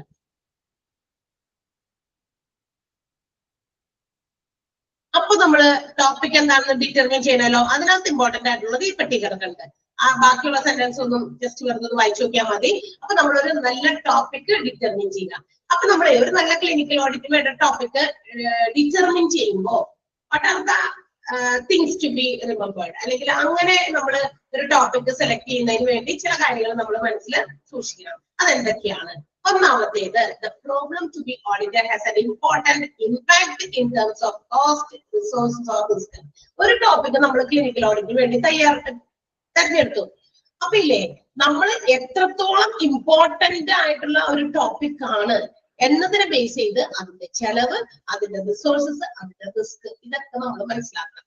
വെറുതെ ഒരു നിസ്സാരം, വെറുതെ ഒരു ആവശ്യമില്ലാത്ത കാര്യത്തിന് വേണ്ടി നമ്മൾ ഓഡിറ്റിംഗ് നടത്തി എന്താ പറയാ കുറെ കാശ് ചെലവാക്കി വെറുതെ കുറെ റിസോഴ്സസ് ഉപയോഗിച്ച് നശിപ്പിച്ച് ഒരുപാട് റിസ്ക് ഒക്കെ എടുത്ത് ഒരു ചെറിയ നിസ്സാര കാര്യത്തിന് വേണ്ടി ഓഡിറ്റിംഗ് നടത്തേണ്ട ആവശ്യമുണ്ടോ? ജസ്റ്റ് ഇമാജിൻ, ഒന്ന് ആലോചിച്ച് നോക്കിയേ. ഒട്ടും തന്നെ പ്രാധാന്യം അർഹിക്കാത്ത ഏതെങ്കിലും ഒരു കാര്യത്തെ കുറിച്ച് ഹോസ്പിറ്റൽസിന്റെ ഓഡിറ്റിംഗ് നടത്താനായിട്ട് ഉദ്ദേശിക്കുമ്പോൾ ഒരുപാട് റിസോഴ്സസ് വേണം, അതിന് ഒരുപാട് റിസ്ക് ഫാക്ടേഴ്സ് ഉണ്ട്, ഒരുപാട് ചെലവുണ്ട്. എന്നിട്ടും ആ ഓഡിറ്റിംഗ് നടത്തിയേ മതിയാകൂ എന്ന് നമ്മൾ വാശി പിടിക്കേണ്ടതുണ്ടോ? ഇല്ല. എത്രത്തോളം ഇമ്പോർട്ടന്റ് ആയിട്ടുള്ള ടോപ്പിക് ആണ് എന്നത് മനസ്സിലാക്കി അതിന് ആവശ്യമായ കോസ്റ്റ്, ചെലവും റിസോഴ്സസും റിസ്കും ഒക്കെ കൺസിഡർ ചെയ്താണ് ആ ഒരു ടോപ്പിക് ചൂസ് ചെയ്യുന്നത്. ഒന്നാമത്തെ പോയിന്റ് ക്ലിയർ. അതായത് for the choice of an appropriate theme for A clinical audit, ഒരു നല്ല ക്ലിനിക്കൽ ഓഡിറ്റിന് വേണ്ട ഒരു ടോപ്പിക് നമ്മൾ ചൂസ് ചെയ്യുമ്പോൾ എന്തൊക്കെ അസസ് ചെയ്യണം? ഒന്നാമത്തേത്, problem to be audited has an important impact according to the cost, resource and risk. മനസ്സിലായോ? ചോദ്യം ആ മോളിൽ കിടക്കുന്നത് ഉത്തരം അതിന്റെ താഴെയുള്ള 3 ബോൾഡ് ആയി എഴുതിയിരിക്കുന്ന പോയിന്റുകളാണ്. ഇതിന്റെ ചോദ്യം എന്താ ഉത്തരം മനസ്സിലാകാതെ പോകരുത്. ആ ടേബിൾ ഒന്ന് ഞാൻ തീർക്കട്ടെ, ഒന്ന് റെസ്പോണ്ട് ചെയ്യോ? മനസ്സിലായോ? ഒന്നാമത്തെ പോയിന്റ്, ഒരു പ്രാധാന്യവും ഇല്ലാത്ത ഒരു പർട്ടിക്കുലർ കാര്യത്തെ കുറിച്ച് നമുക്ക് അധികം പൈസ ചെലവഴിക്കേണ്ട കാര്യമുണ്ടോ? നമ്മുടെ വീടുകളിലാണെങ്കിൽ നമ്മൾ എന്താ പറയാ, ഒരുപാട് റിസ്ക് ഉള്ള, ഒരുപാട് ചെലവാകുന്ന, ഒരുപാട് കാശ് ചെലവ്, ഒരുപാട് വസ്തുക്കൾ ആവശ്യമുള്ള നിസ്സാര ചില കാര്യങ്ങൾക്ക് വേണ്ടി നമ്മൾ അത്രയും അധികം എന്ത് ചെയ്യില്ല, കാര്യങ്ങൾ ചെയ്യില്ല. അതിന് വേണ്ടിയിട്ട് വെറുതെ കിടന്ന് ഓടി റിസൾട്ട് ഇത്രയേ ഉള്ളൂ. പിന്നെ നമ്മൾ എന്തിന് ഇത്രയും സമയവും അതുപോലെ തന്നെ റിസ്ക് എടുത്ത് ഒരുപാട് റിസോഴ്സസ് അതിന് വേണ്ടി ചെലവാക്കണം? ആവശ്യമില്ലല്ലോ. അത് ഇത്രയല്ലേ ഉള്ളൂ, നിസ്സാര കാര്യം. പക്ഷെ ഓഡിറ്റിംഗ് നമ്മൾ അതിന് വേണ്ടി ചെയ്യുമ്പോൾ അതിന്റെ ഇമ്പോർട്ടൻസ്, ആ ഒരു ടോപ്പിക് ഓഡിറ്റ് ചെയ്യുന്നത് കൊണ്ടുള്ള പ്രാധാന്യം മനസ്സിലാക്കി നമുക്ക് വേണമെങ്കിൽ എന്ത് ചെയ്യാം, പ്രാധാന്യം നല്ല രീതിയിലുള്ള പ്രാധാന്യം ഉള്ളതാണെങ്കിൽ അതിന് റിസ്ക് എടുക്കാനും റിസോഴ്സസ് അതിന് വേണ്ടി ഉപയോഗിക്കാനും പൈസ ചെലവാക്കുന്നതിനും ഒരു കുഴപ്പമില്ല. മനസ്സിലായോ? First one. Second one, there is something strong scientific evidence. ഈ ഓഡിറ്റിംഗ് നടത്തണമെങ്കിൽ നമുക്ക് കൃത്യമായ എവിഡൻസുകൾ, ശാസ്ത്രീയമായ രീതിയിലുള്ള എവിഡൻസുകൾ അതിന് വേണം. ആ എവിഡൻസ് എന്ന് പറയുന്നത് അതിന് പർട്ടിക്കുലർ ആ ടോപ്പിക്കിന് വേണ്ട പ്രത്യേകം ഗൈഡ് ലൈൻസ് അല്ലെങ്കിൽ ചില റിവ്യൂസ്, സിസ്റ്റമാറ്റിക് ആയിട്ട് നേരത്തെയുള്ള പ്രീവിയസ് കാര്യങ്ങളൊക്കെ നോക്കി അതിന്റെ റിവ്യൂ ഒക്കെ എടുത്തിട്ട് അപ്പൊ അത് ഗൈഡ് ലൈൻ ആയിട്ടൊക്കെ ഉപയോഗിച്ച് എന്ത് ചെയ്യാം, അവര് ഓഡിറ്റിംഗ് നടത്താം. അപ്പൊ ഏത് ഓഡിറ്റിങ്ങിനും സയന്റിഫിക് ആയിട്ടുള്ള എവിഡൻസ് ഉണ്ടായിരിക്കണം. ആ സയന്റിഫിക് എവിഡൻസ് എന്ന് ഉദ്ദേശിക്കുന്നത് guide lines and also reviews ആണ്, സിസ്റ്റമാറ്റിക് ആയിട്ടുള്ള റിവ്യൂസ് ആണ്. ഇതും ക്ലിനിക്കൽ ഓഡിറ്റ് ചൂസ് ചെയ്യുമ്പോൾ നമ്മൾ ആ ഒരു ടോപ്പിക് ചൂസ് ചെയ്യുമ്പോൾ ശ്രദ്ധിക്കേണ്ട മറ്റൊരു കാര്യമാണ്. ക്ലിയർ ആണല്ലോ? മനസ്സിലായോ? രണ്ടാമത്തെ point. And the third one, the improvements made on the subject in question can be easily evaluated as a source of important clinical or organizational consequences. ബിസിനസിന്റെ ആയാലും ബിസിനസ് ഓർഗനൈസേഷന്റെ ആയാലും അതുപോലെ തന്നെ ഹോസ്പിറ്റൽസ് പോലെയുള്ള എന്താ പറയുക ബിസിനസ് ഓർഗനൈസേഷനും ഹോസ്പിറ്റലും ഒരു ബിസിനസ് ഓർഗനൈസേഷൻ ആണല്ലോ, അവിടെയൊക്കെ ഉള്ള എന്താ പറയാ ഓഡിറ്റിംഗ് ഒക്കെ നടത്തുന്ന സമയത്ത് എത്രത്തോളം improvement made on that particular subject, അതായത് എത്രത്തോളം ഇംപ്രൂവ്മെന്റ് നമ്മൾ നടത്തിയിട്ടുണ്ട്, അതൊരു ചോദ്യമാണ് അല്ലെ. നേരത്തെ ഉള്ള ഓഡിറ്റിംഗ് ഒക്കെ നടത്തി ആ ഓഡിറ്റിംഗിൽ നിന്ന് നമ്മൾ കുറെ ഇംപ്രൂവ്മെന്റ് കൊണ്ടുവന്നു, ഇപ്പോൾ നമ്മൾ വീണ്ടും ഓഡിറ്റിംഗ് നടത്തുന്നു, എത്രത്തോളം ഇംപ്രൂവ്മെന്റ് കൊണ്ടുവരാൻ നമ്മൾ ആഗ്രഹിക്കുന്നു, അതൊരു ചോദ്യം തന്നെയാണ്. അത് നമ്മൾ ഇവാലുവേറ്റ് ചെയ്യണം. ആ ചോദ്യം എതിരെ അത്തരം ചോദ്യങ്ങൾ ചോദിച്ച് അതൊന്ന് വിലയിരുത്തണം. കഴിഞ്ഞ പ്രാവശ്യം നമ്മൾ 2 വർഷം മുമ്പ് നമ്മൾ ഓഡിറ്റിംഗ് നടത്തി, ഇന്ന മാറ്റങ്ങൾ ഇംപ്രൂവ്മെന്റുകൾ കൊണ്ടുവരാൻ നമ്മൾ നോക്കി പറഞ്ഞിരുന്നു, പക്ഷെ ഇസ് ഇറ്റ് ഡൺ, അത് ശരിയായോ അല്ലെങ്കിൽ അത് നടത്തിയോ, അതൊരു ചോദ്യം തന്നെയാണ്. ആ ചോദ്യത്തിന് ഉത്തരം നമ്മൾ കണ്ടെത്തുക. അപ്പൊ ചെയ്തിട്ടില്ല എങ്കിൽ പിന്നെ വീണ്ടും ഈ ഓഡിറ്റിംഗ് നടത്തണം. എന്തെങ്കിലും ആവശ്യമുണ്ടോ? ഒരു അപ്ഗ്രഡേഷൻ ഇല്ല, ഒരു അപ്ഡേറ്റിംഗ് ഇല്ല അല്ലെ, ഒരു ഡെവലപ്മെന്റ് ഇല്ല, ഒരു ഇംപ്രൂവ്മെന്റ് ഇല്ല. വെറുതെ എല്ലാ വർഷവും ഇങ്ങനെ ഓഡിറ്റിംഗ് വെറുതെ ഒരു നേരത്തെ പറഞ്ഞതുപോലെ തന്നെ പ്രൊഫസറെ പോലെ നടത്തിക്കൊണ്ടിരിക്കുന്നു. കുറെ റിസോഴ്സസ് വേസ്റ്റ് ആക്കുന്നു, കുറെ കാശ് ചെലവാക്കുന്നു, കുറെ ഓഡിറ്റിംഗ് സ്റ്റാഫുകളുടെ സമയം പാഴാക്കുന്നു. അത്രേ ഉള്ളൂ. പക്ഷെ ഇതിൽ നിന്നും യാതൊരു തരത്തിലുള്ള ഇംപ്രൂവ്മെന്റുകളും കൊണ്ടുവരുന്നില്ല. അത് ചെയ്യരുത്. അപ്പൊ നമ്മൾ ടോപ്പിക് തിരഞ്ഞെടുക്കുമ്പോൾ അങ്ങനെ ഇമ്പ്രൂവ്മെന്റുകൾ കൊണ്ടുവരാൻ പറ്റുന്ന രീതിയിലുള്ള ടോപ്പിക്കുകൾ നമ്മൾ ചൂസ് ചെയ്യും. So these are the 3 factors which have to be considered while choosing a clinical audit. ഒരു ക്ലിനിക്കൽ ഓഡിറ്റിന് വേണ്ടിയുള്ള കാര്യങ്ങൾ നമ്മൾ ഏത് ടോപ്പിക് തിരഞ്ഞെടുക്കണമെന്ന് ചിന്തിക്കുമ്പോൾ ഈ പറയുന്ന കാര്യങ്ങൾ മനസ്സിലുണ്ടായിരിക്കണം. 3 പോയിന്റും ഇമ്പോർട്ടന്റ് ആണ്. ചോദ്യം അത് പെട്ടിയുടെ ഉള്ളിൽ തന്നെ മൂടി കിടക്കുന്നത്, ഉത്തരം ആ 3 പോയിന്റ് ആണ്. ക്ലിയർ ആയോ? ഒന്ന് വായിച്ചു നോക്കാമോ?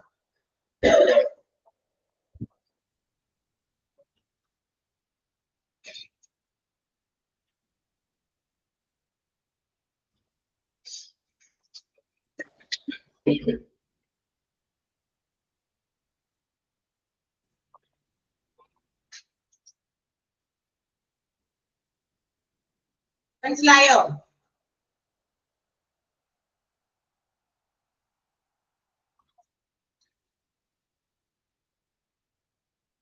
മനസ്സിലായില്ലേ? all of you എല്ലാവരും ഓക്കെ അല്ലേ? അവിടെ വെച്ച് നിർത്താണ്. അടുത്തത് ഞാൻ പറഞ്ഞ് ബോറടിപ്പിക്കല, അല്ലെങ്കിൽ തന്നെ ബോറടിക്കണ്ടോ? ബോറടിക്കണ്ടോ? ക്ലിനിക്കൽ ഓഡിറ്റ് കേട്ടിട്ട് ഇല്ല?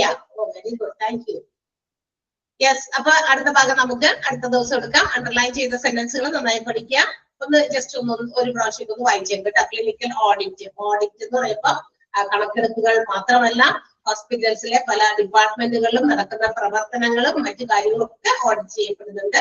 അത് ഹോസ്പിറ്റലിന്റെ quality, patient care quality treatment provide ചെയ്യാൻ വേണ്ടിയിട്ടാണ് ചെയ്യുന്നത് എന്ന് മനസ്സിലാക്കുക. Okay, see you. അടുത്ത ദിവസം കാണാം. ബൈ.